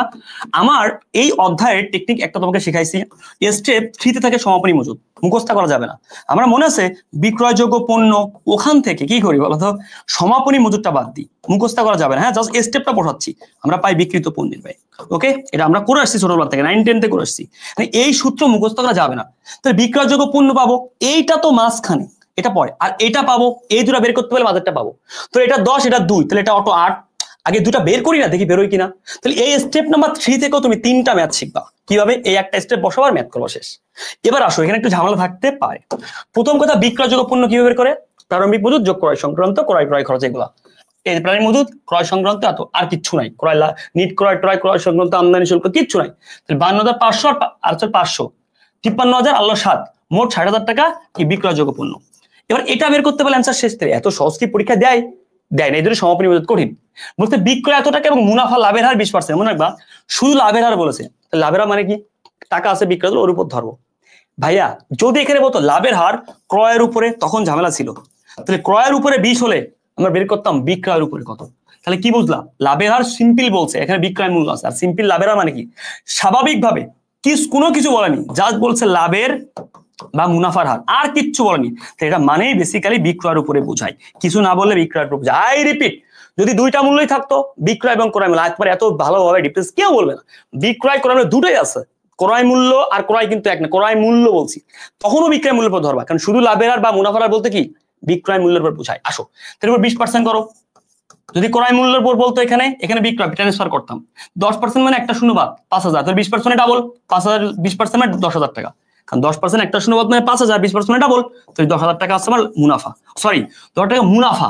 এখন আমাকে বলো তো 10,000 টাকা মুনাফা হলে বিক্রিত পণ্যের কথা, এটা তোমরা জানো, ওই যে স্টেপ অনেক ওরাইছিলাম, লিখা লাগবে না। এইটার এটা পার্থক্য, মুনাফা আর বিক্রয়। ভাই বিক্রয় থেকে তো বিক্রিত পণ্য বাদ দিলে তো মুনাফা না, তাহলে 50 থেকে কত বাদ দিলে 10,000। আই রিপিট, বিক্রয় থেকে বিক্রিত পণ্য বাদ দিলে মুনাফা, তাহলে মুনাফা 10, তাহলে এখানে কত 40, এই সে 40,000 টাকা বিক্রিত পণ্যের। ভাই এটা হচ্ছে স্টেপ 1 কাজে লাগতেছে, দ্যাটস দ্য ইম্পর্টেন্ট। ম্যাথটা কেন কঠিন, ম্যাথটা কেন ডিপ, ম্যাথটা বুঝতো, আমি তোকে ডিটেলস পড়াইছি। তুমি অ্যান্সার করতে গেলে পরীক্ষা নো লেখা লাগিতে পারবা, আগে ভালো করে বুঝো। ওই পরীক্ষার হলে চিন্তা পরে যে আমি শর্টে কেমনে করবো, তুমি এখানে অ্যানালাইসিস করতে আসছো, তুমি এখানে পরীক্ষার হলের টেকনিক তোমাকে শেখাবো আরো অন্য ক্লাসে। তাহলে এখানে কত হবে, মাইনাস চিহ্ন, তাহলে এখানে তো 60,000 থেকে 40,000 এক লাফে হয় না, 20,000 কম, এটা আমার অ্যান্সার। ক্লিয়ার? অনেকে 40,000 অ্যান্সার পড়াইতে আসে না, ভুল। তাহলে এটা আমার কি উত্তর। আসো, তাহলে এটা শেষ। তাহলে এখান থেকে কি স্টেপ প্রশ্ন হয়, বিক্রয়যোগ্য পণ্য প্রশ্ন হয়, প্রশ্ন হয় সমাপনী মজুদ, বিক্রয় বিক্রিত পণ্যের। ভাই আসো, এখানে বলছে একটি ফার্মের নিট মূল্য এত টাকা, নিট মূল্য দেওয়া আছে, কর হয় এত টাকা, কর পূর্ব কত, ভেরি ইম্পর্টেন্ট কথা মনে রাখবা। করের ক্ষেত্রে 3টা স্টেপ মাথায় রাখবা। কি বলছি, এটা হচ্ছে কর পূর্ব, পূর্ব মানে কি আগে, এটা হচ্ছে কর, এটা হচ্ছে কি নিট মুনাফা মানে কর বাদ দেওয়ার পর, বা কর পরবর্তী। তাহলে কর পরবর্তী, মনে করো এটা 10 টাকা, এই করের হার হচ্ছে 20%, তাহলে বলো তো 10 টাকার 100 টাকা, 20% করলে কত 20, তো এটা হচ্ছে কর। তাহলে এখান থেকে 20 বাদ দিলে 80, এভাবে ম্যাথটা করা হয়। তাহলে এবার এখানে এই ম্যাথটা ফলো করতে ভাই কি আছে, বলছে নিট মুনাফা 60,000, এটা দেওয়া আছে, ওকে এটা দেওয়া আছে 6,000, এই হার 40%, ওকে ফাইন। এই অ্যামাউন্ট চাইছে, আমি এখানে টেকনিক্যালি অপশন দেখে বের করব, যেহেতু ক্যালকুলেটর নাই। ক্যালকুলেটর থাকলে কি করতাম জানো, এইখানে 6,000 কে ভাগ দিতাম 0.60, কিভাবে জানো, দেখো বোঝো, এখানে 40% মানে কি বাকি 60% কিন্তু এখানে, তাহলে আমি 0.60 বাদ দিলে নতুনটা পাইতাম, যেহেতু ক্যালকুলেটর না, এটা বাদ, চট্টগ্রামের ক্ষেত্রে থাকতে, চট্টগ্রাম অ্যাকাউন্টিং হয় না, বাদ। তাহলে অপশনটা এখানে আছে, তাহলে সেই অপশনটা কত, 6,000 থেকে একটু বেশি, রাইট ভাইয়া, এখানে তো 80 টাকা 20%, তাহলে এখানে একটু বেশি, স্বাভাবিক এখানে বেশি হয়। তাহলে 6,000 থেকে বেশি কাছে কোনটা, এটা আছে, এটা আছে, এটা আছে, এটা বাদ। তাহলে আমি রাউন্ড 9,000 ধরি, আচ্ছা ধরো 9,000 ধরে নাও, তো 9,000 টাকার 40% করো, 10% 900, 40% 4 গুণ 4 নং 3600, তাহলে 9,000 থেকে 3600 দিলে 6,000 হয়? উত্তর না, হয় না, এটা বাদ। তো 10,000 ধরো, কেন 10,000 ধরবো? এটা তো রাউন্ড ফিগার না, আগে রাউন্ড ফিগার ধরবো ভাইরে, এটা না হলে ধরবো আগে রাউন্ড ফিগার ধরবো। রাউন্ড ফিগার মানে কি? সংখ্যাগুলো ইজি সংখ্যা। 10,000 টাকার উপর 40% করলে 4,000। তাহলে এখান থেকে 10,000 থেকে 4,000 বাদ দিলে 6,000 মিলে গেছে। দ্যাটস দ্য ইম্পর্টেন্ট, যেটা মিলবে সেটা অ্যান্সার। ওকে, তাহলে আগে রাউন্ড ফিগার ধরবো, যেটা মিলবে সেটা অ্যান্সার। ওকে, আগে রাউন্ড ফিগার গুলো ধরবো, তাহলে 3,000 কেন ধরলাম না? প্রথমে বলেই তো দিলাম এখান থেকে তো এখানে বেশি হবে, 3,000 তো আরো কম বাদ, এই জন্য। আসো ভাই, এখানে খুব ভালো করে এই ম্যাথগুলো করবা, ঠিক আছে? এই ম্যাথগুলো এরকম প্রশ্ন হয় যে করের পরিমাণ 20 টাকা, কর হার 20%, তাহলে এটা কত? তো এই ওখানেও কি অপশন দেখে করবা? তাহলে এই অপশন দেখে করার টেকনিকটা দবজক করে মাথায় নাও, এবং এই করার থেকে তুমি আর 2 থেকে 3টা ম্যাথ নিজে মানায় করো। এটা তোমার কাজ দিলাম আমি। দেখো, অনগদ লেনদেন কোনটি? যেটা কি টাকা পয়সার সম্পর্ক, এটা গুচ্ছ 24-25। টাকা পয়সার সম্পর্ক কি? যেখানে কি হয় না, মানে অনগদ লেনদেন, যেখানে টাকা পয়সা কি হয় না। আচ্ছা, একটা কথা বলতো আমাকে, লভ্যাংশ দেওয়া হয়েছে, অবশ্যই আছে। শেয়ার ইস্যুর মাধ্যমে কি সম্পত্তি ক্রয় করছো, ওকে ফাইন। লভ্যাংশ দিচ্ছ, শেয়ার ইস্যু করছো, ঋণপত্র। বলতো কোন জায়গায় আসলে টাকা পয়সা দেওয়া হচ্ছে না? কোন জায়গায় কি নগদ টাকা লেনদেন নাই? ভালো করে বুঝো, কোন জায়গাটায় নগদ টাকা লেনদেন নাই। আচ্ছা বলতো, এই জায়গায় কি আছে? শেয়ার ইস্যু করলে কি হয়? তোমার এখানে কি ক্যাশ টাকা দিতে হয় না? দিতে হয়। তো শেয়ার ইস্যু করলে কি তোমার এখানে কি অবশ্যই কি ক্যাশ টাকা ছাড়া কি লেনদেন হবে? কিন্তু শেয়ার ইস্যু সম্পদ ক্রয় করলে কি এ বাড়ছে। আর শেয়ার ইস্যু করলে কি হচ্ছে? শেয়ার ইস্যু করলে কি হয়? শেয়ার একটা মূলধন, তাহলে ওই প্লাস এখানে কি, এখানে সম্পদ আছে, এ আছে, কিন্তু ওটার নাম কি? একটা অ্যাসেট, নট ক্যাশ। এখানে প্রত্যেকটার সাথে কি ক্যাশ জড়িত। এখানে ক্যাশ টাকা ছাড়া এখানে কি শেয়ার ইস্যু করতেছে মানুষ কি গরু ঘাস করার জন্য? ক্যাশ টাকার জন্য। ক্লিয়ার ভাইয়া? ওকে, তাহলে এটার সাথে কোনো ক্যাশ টাকা নাই, কিন্তু অন্য একটা সম্পদ আছে, সেই সম্পদে লেখা নেই, বাট ক্যাশ টাকা নাই, আর সেদিন অনগদ লেনদেন। আসো, ওকে ফাইন, ক্লিয়ার ভাইয়া? Okay fine, clear. ওকে, অথবা এখান থেকে ক্যাশ টাকা লেনদেন কিন্তু হবে না, বুঝতে পারছো? সবগুলোই কি হবে এখানে সবগুলোই কি বলতো ভাইয়া? তো বোনাস শেয়ার লভ্যাংশ, আর ভাই এখানে শুধু লভ্যাংশ কথা বলছে, ঠিক আছে? এই প্রত্যেকের সাথে ক্যাশ জড়িত, এখানে কোনো ক্যাশে লেনদেন কারোর হবে না। হ্যাঁ, এখানে কি হতে পারে? আজকে না হতে পারে, কালকে তো হবে, এক কথায় জড়িত তো এর সাথে। আসো, কি আছে ভাইয়া? আন্তর্জাতিক হিসাব বিজ্ঞান, মনে রাখবা। হিসাব বিজ্ঞান নীতিমালা, ভালো করে শোনো, নীতিমালা গ্যাপ। হিসাব নীতিমালা গ্যাপ কাজ কি? নীতিমালা। কিন্তু এখানে ঝামেলা আছে, খুব গুরুত্বপূর্ণ, সহকারে বুঝবা। এখন আন্তর্জাতিক ভাবে কথা যখন বলবে, আন্তর্জাতিক একদম সর্বজনীন, যদি বলে সর্বজনীন ভাবে আর্থিক বিবরণী মান দেয়, আগে কোশ্চেনগুলো ক্লিয়ার করি। আর্থিক বিবরণী মান দেয় কে? IFRS। তো সর্বজনীন ভাবে আর্থিক বিবরণী মান দেয় IFRS।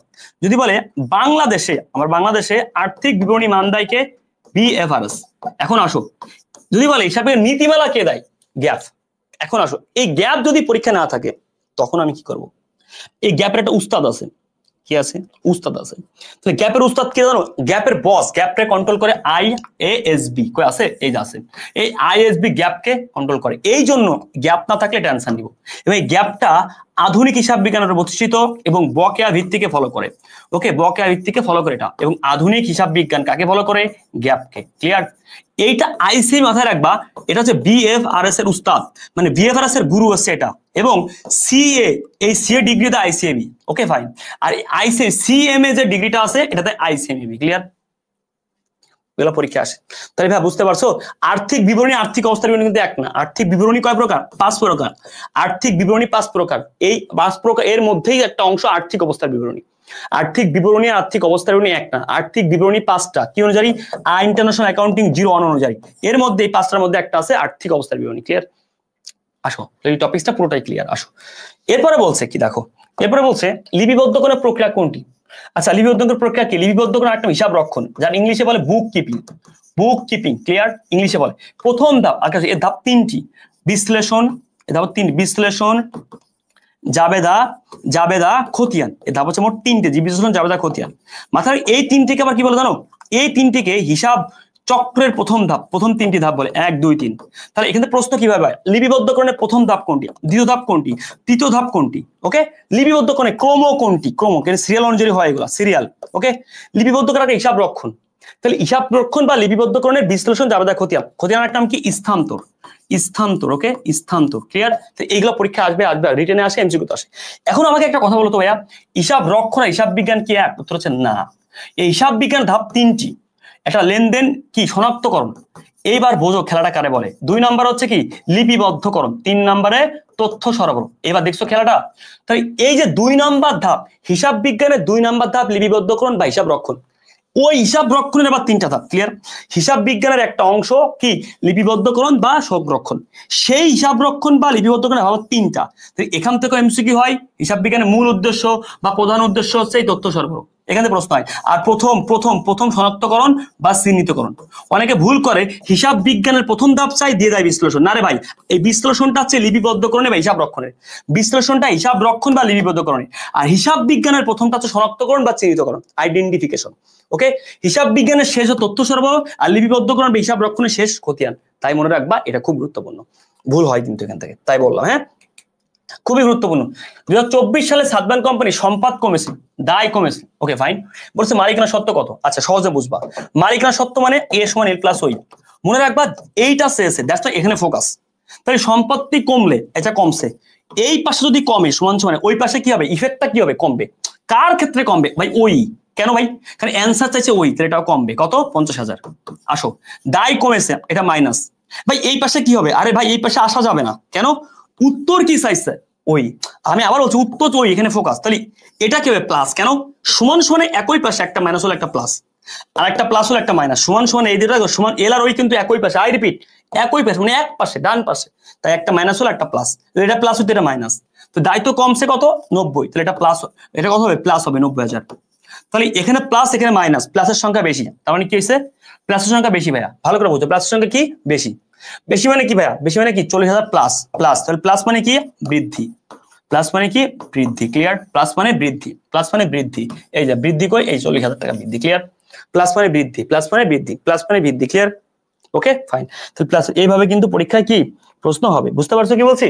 পরীক্ষার প্রশ্ন এখান থেকে পেঁচাবে কিন্তু, এই টপিক থেকে অনেক অনেক গুরুত্বপূর্ণ প্রশ্ন হয়, এগুলো তোমাকে মাথায় রাখতে হবে। হ্যাঁ, ওকে ফাইন। আসো, যদি এখানে বলতো দায় বাড়ছে, তাহলে এটা প্লাস হলে এটা মাইনাস হতো, তখন অ্যান্সার কি জানো? 50 নম্বর, দুটাই মাইনাস। দুটাই মাইনাস মানে 1,40,000। তো দুটাই আমার হ্রাস, দুটাই মাইনাস মানে দুটাই আমার হ্রাস। ক্লিয়ার? দুইটা। আসো, এখানে বলছে মোট উৎপাদন ব্যয়, উৎপাদন ব্যয় হিসাবে উদ্দেশ্য। মনে রাখবা এই উদ্দেশ্য অনেকগুলো আছে, তার মধ্যে সব থেকে প্রধান উদ্দেশ্য, প্রধান ওকে, প্রথম উদ্দেশ্য, প্রধান উদ্দেশ্য বা মূল প্রধান উদ্দেশ্য হচ্ছিল ব্যয় নিয়ন্ত্রণ, ব্যয় নিয়ন্ত্রণ। ওকে, ব্যয় নিয়ন্ত্রণ। এবার যদি এই ব্যয় নিয়ন্ত্রণ, এবার দ্বিতীয় প্রধান উদ্দেশ্য কি মনে রাখবা? দ্বিতীয় প্রধান উদ্দেশ্য ছিল ব্যয় কি? নিরূপণ, ব্যয় নিরূপণ। এখন এখানে একটা কথা আছে ভাই, তাহলে যদি পরীক্ষাতে প্রথম উদ্দেশ্য বলে ব্যয় নিয়ন্ত্রণ, দ্বিতীয় বললে নিরূপণ, যদি বলে শুধু উদ্দেশ্য, যেমন এই প্রশ্নে বলছে উদ্দেশ্য, তাহলে কি দুটাই থাকতো এটা আগে প্রাধান্য পাবে। তাহলে দুটা থাকলে মনে রাখবা শুধু উদ্দেশ্য বলছে, দুটা আছে, ব্যয় নিয়ন্ত্রণটা আগে প্রাধান্য পাবে। মনে বলছে দুটাই বলছে, মানে শুধু উদ্দেশ্য বলছে কিন্তু দুটাই আছে, এটা আগে প্রাধান্য পাবে। আর এটা না বলে এটা শেষ। আসো, বলেছে যন্ত্রপাতি ক্রয় নগদ প্রবাহ বিবরণীর কোন অংশে যাবে? মনে রাখবা যন্ত্রপাতি মানে এটা স্থায়ী সম্পদ, যে কোনো স্থায়ী সম্পদ এগুলা ক্রয় বা বিক্রয়, ক্রয় অথবা বিক্রয়, এখানে যাবে কোথায়? কি? নগদ প্রবাহ বিবরণীতে। ক্লিয়ার? ওকে, যদি ক্রয় করে আনো তাহলে আগমন, নগদ প্রবাহ আগমনে, আর যদি বিক্রয় করো নির্গমন। ক্লিয়ার? Okay fine. তাহলে এখানে বলতো কোথায় যাবে? এই দুটো নগদ প্রবাহী বিনিয়োগ কার্যবলিতে যাবে, বাংলা ভাষায় বলে দিলাম, নগদ প্রবাহী বিনিয়োগ কার্যবলী। তাহলে স্থায়ী সম্পত্তি ক্রয় বিক্রয় যাবে বিনিয়োগ কার্যবলিতে যাবে, স্থায়ী সম্পত্তি ক্রয় বিক্রয় কই যাবে? বিনিয়োগ কার্যবলিতে যাবে। আবার বলছি, স্থায়ী সম্পত্তি ক্রয় বিক্রয় কই যাবে? বিনিয়োগ কার্যবলিতে যাবে। তাহলে বিনিয়োগ কার্যক্রমের অংশ।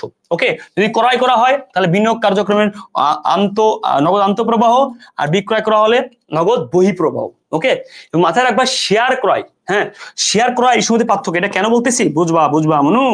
শেয়ার ক্রয় মানে কি? তুমি ব্যক্তি হিসেবে ক্রয় করো, তাহলে শেয়ারের বিনিয়োগ বা শেয়ার ক্রয় করা মানে শেয়ারে বিনিয়োগ করা, কিন্তু এটা অন কাইন্ড অফ ইনভেস্টমেন্ট, এটাও বিনিয়োগের মধ্যে থাকে। ওকে, এটাও অন কাইন্ড অফ বিনিয়োগ। আবার বলছি কিন্তু নট স্থায়ী সম্পদ, তারপর এটা ভেরি ভেরি ইম্পর্টেন্ট। এর অবশ্য শেয়ার ইস্যু মানে কোনো কোম্পানি ইস্যু করেছে, তখন সেটা অর্থায়ন। ভাইয়া শেয়ার ইস্যু মানে কি? কোম্পানি করেছে। আর ক্রয় মানে কি? জনগণ কিনেছে, জনগণের কাছে এটা বিনিয়োগ। ওকে, আর শেয়ার ইস্যু মানে কি? একটি কোম্পানি করেছে, কোম্পানিকে সেটা অর্থায়ন। ভালো করে বুঝতে হবে এটা।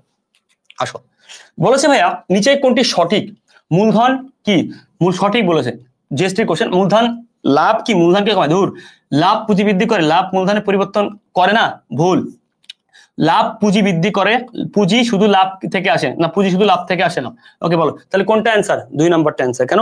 কি করে সঠিক বলেছে, ওকে সঠিক বলেছে, বুঝতে পারছো সঠিক কি বলেছে, সঠিক কোনটি মাথাতে করতেছে লাভ পুঁজি, পুঁজি বলতে আমার কি টোটাল মূলধনকে বোঝাচ্ছে, ওকে ফাইন।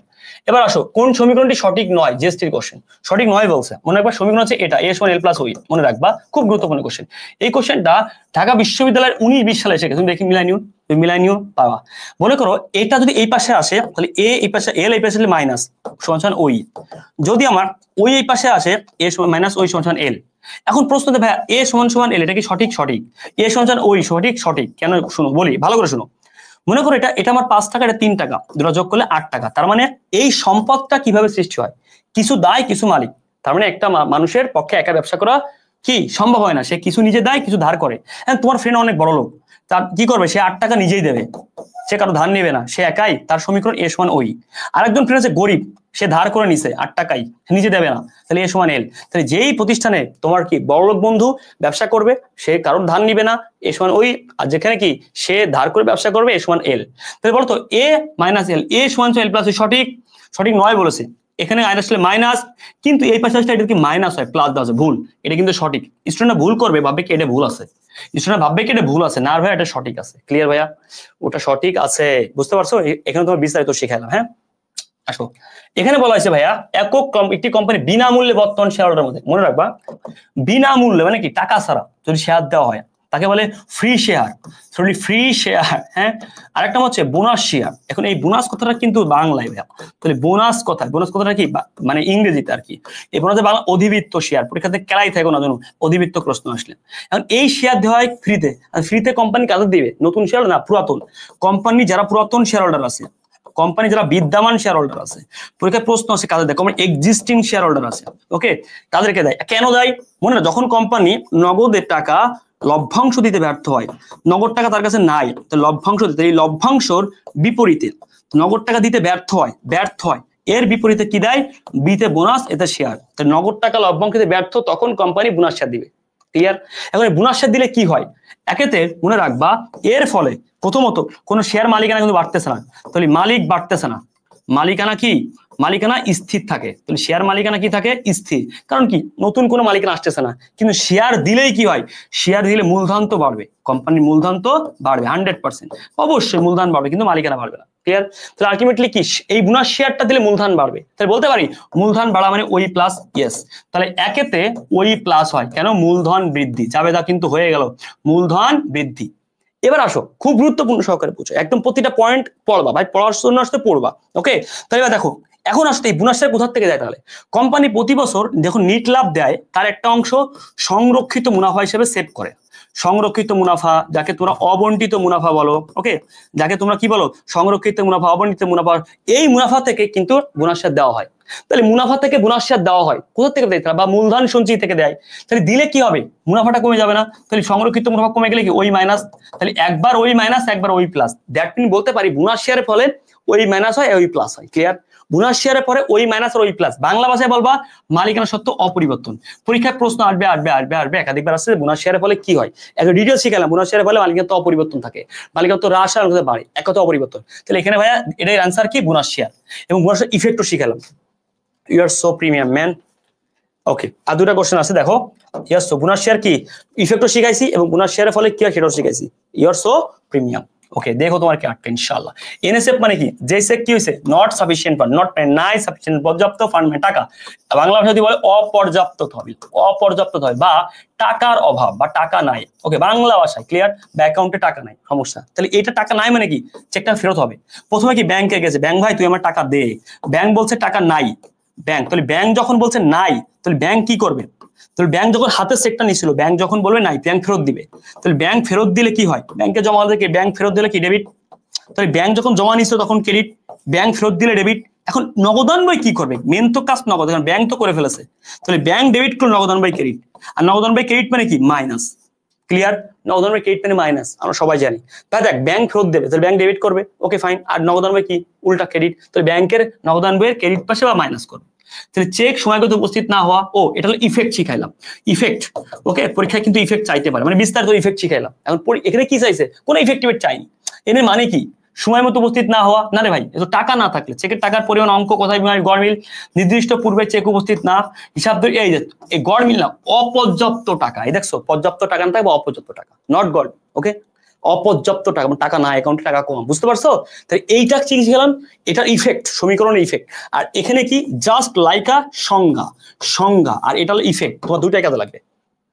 ওকে, আসো, বলছে প্রতি মাসের 1 তারিখে সারা বছরে এত টাকা করে নগদ উত্তোলন করে, উত্তোলনের উপরে সুদ এত হলে প্রতি মাসের 1 তারিখে, তাহলে 1 তারিখে মানে কি মাসের প্রথম। উত্তোলনের ক্ষেত্রে 3টা কন্ডিশন, যদি মাসের শুরু হয় তাহলে ওর সাথে শুরু হয় তাহলে 6.5 মাসের সুদ, মাসের মাঝে হলে উত্তোলনের উপর সুদ 6 মাস, মাসের শেষে হলে উত্তোলনের উপর সুদ কয় মাস, 5.5 মাস। ওকে, মাসের কথা বলছে। ওকে ফাইন, এবার আসো এখানে কি আছে, মাসের 1 মানে শুরু, সারা বছরেও এই টাকাটা খেয়াল করবা, স্টুডেন্ট এখানে ভুল করে, কেন ভুল করে তা বলতেছে, আমি ভুলটাও দেখাবো।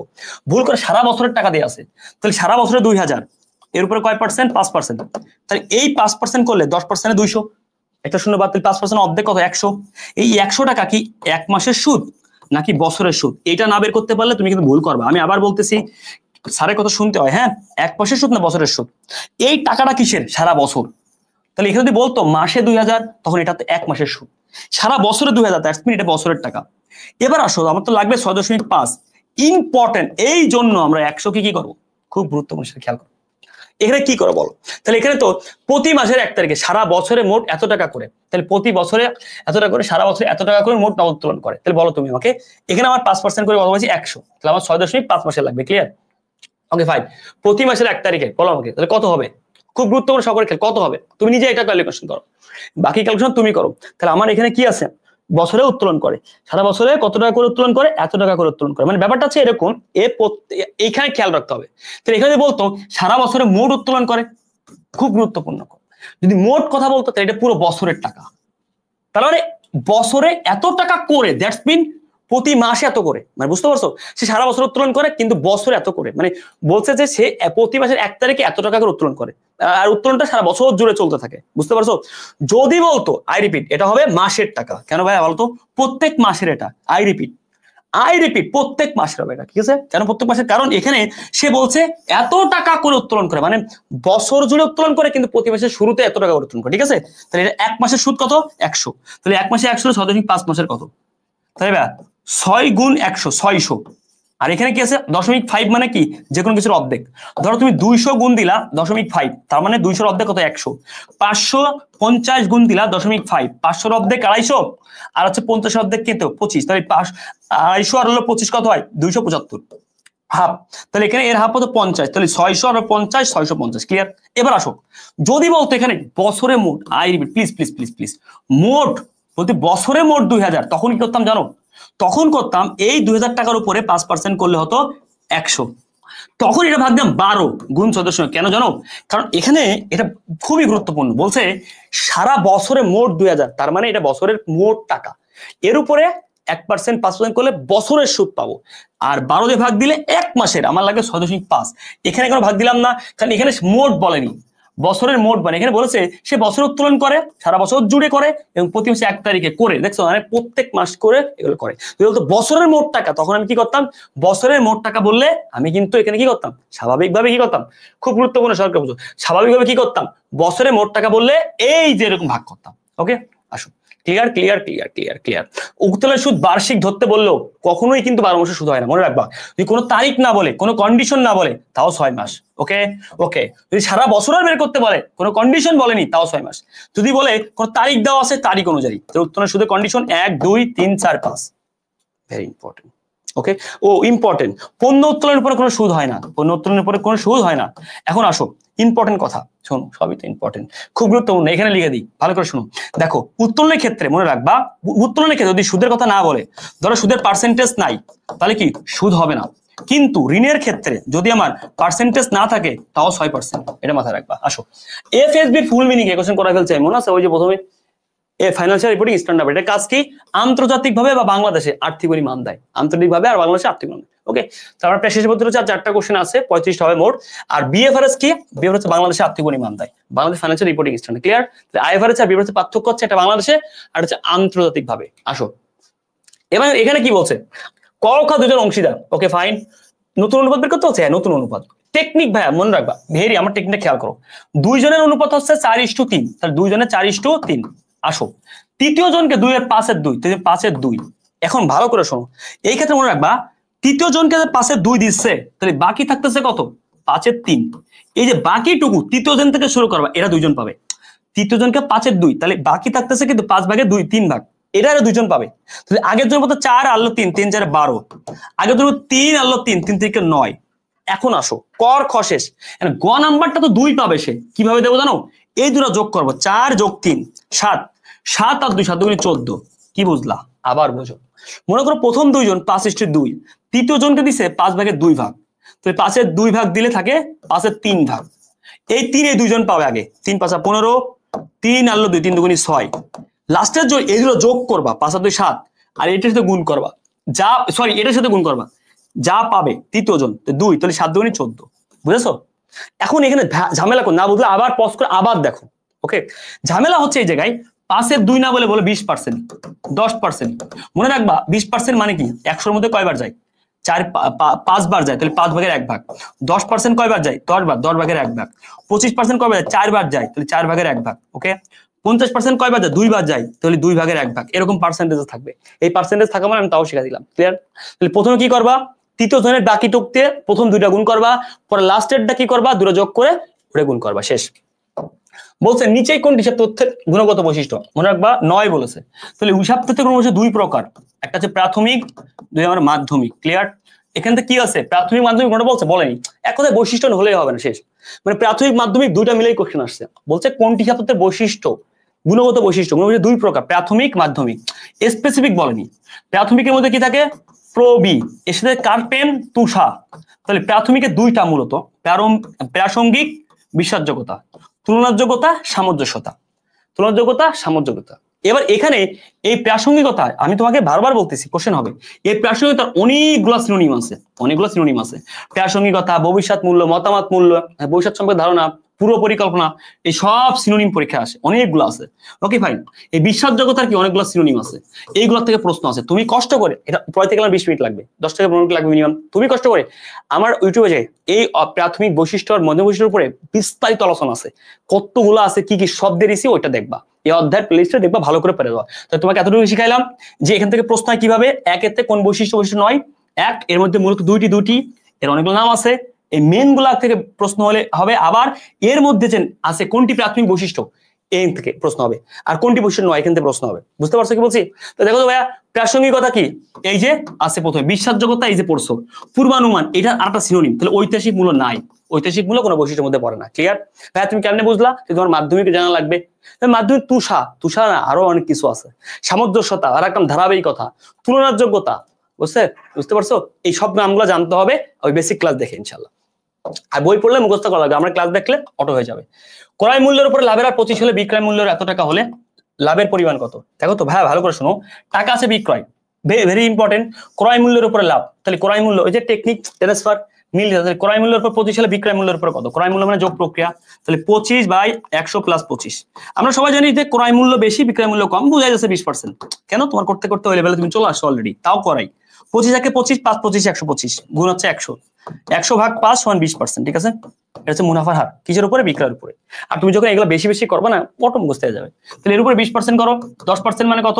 একটা শূন্য বাদ, 2000, 20% ডাবল 4000, শেষ। হ্যাঁ, মুনাফা চাইছে, দেখো লাভ অ্যান্সার ঠিক আছে। যদি বলতো বিক্রিত পণ্যের কত, তাহলে এখান থেকে বাদ দিতাম, 16,000 টাকা তো বিক্রিত পণ্যের। দুইটা কোশ্চেন খুবই গুরুত্বপূর্ণ। ওকে, তাহলে ভাই কোশ্চেন না দেখেও করা যায়, না লিখে। এটার উপর 20 হলে এটার উপরে 20, তাহলে 20 এর 20%, 20,000 20% 4000। এই কোশ্চেন তুমি একটা সময় পরীক্ষা না দেখে না লিখেই পারবা, মানে তুমি না লিখে ব্রেন দিয়েই পারবা। আর এখন তো তোমাকে প্র্যাকটিস করানো হচ্ছে, বুঝানো হচ্ছে, তাই। আর পরীক্ষার আগে তুমি এগুলো আমি যেভাবে পড়াইছি, স্যার যেভাবে ওইভাবে চিন্তা করে করবা। যে এখানে এটা আছে, এটা তাহলে 20%, আচ্ছা ওকে ফাইন, তাহলে এর উপর ডাবল করলে ওকে ফাইন 4000। যদি বিক্রিত পণ্য চাইতো তো এখান থেকে বাদ দিলে ডিফারেন্সটা হতো 16, অ্যান্সার ওটাই হতো। আসো লাস্ট কোশ্চেন এই আরে, কোনটি আর্থিক বিবরণী নির্দিষ্ট তারিখে প্রস্তুত করা যায়? ওকে, প্রথম কথা বলে দেখো, যদি তোমাদের আমার ক্লাস ভালো লেগে থাকে, বেস্ট একটা আউটপুট পেয়ে যাবে, জানাও। একটা কমেন্ট করে জানাবে, ঠিক আছে? আর এই গুচ্ছর জন্য আমাদের লাস্ট মেডিসিন বই আছে, বাংলাদেশের সেরা গুচ্ছর আন্ডার বই, গুচ্ছ এবং গুচ্ছভুক্ত যে বিশ্ববিদ্যালয় আধার পরীক্ষা তার সবার সদস্যমূলক বই, 17টি গুচ্ছভুক্ত বিশ্ববিদ্যালয় এবং গুচ্ছ নিজের 5 কোশ্চেন আছে। এই জন্য এই বইটা লাস্ট মেডিসিন নিতে পারো, যেটা হচ্ছে একদম 100% মানি ব্যাক গ্যারান্টি। এটা বাংলাদেশের বহুত স্টুডেন্ট পড়েছে, বহুত স্টুডেন্ট, সব থেকে গুচ্ছ সেরা বই। ওটা নিতে পারো, প্যাসেল নিতে পারো, কোশ্চেন নিতে পারো, বোম নিতে পারো, যাই হোক ওটা তুমি ওয়েবসাইটে দেখো। এবার আসো আর্থিক বিবরণী একটি নির্দিষ্ট তারিখে, মনে করো নির্দিষ্ট তারিখ প্রস্তুত করো, মনে করো ভালো করে শোনো, এটা প্রস্তুত করায় আর্থিক অবস্থার বিবরণী, যার এক নাম কি উদ্বৃত্ত পত্র।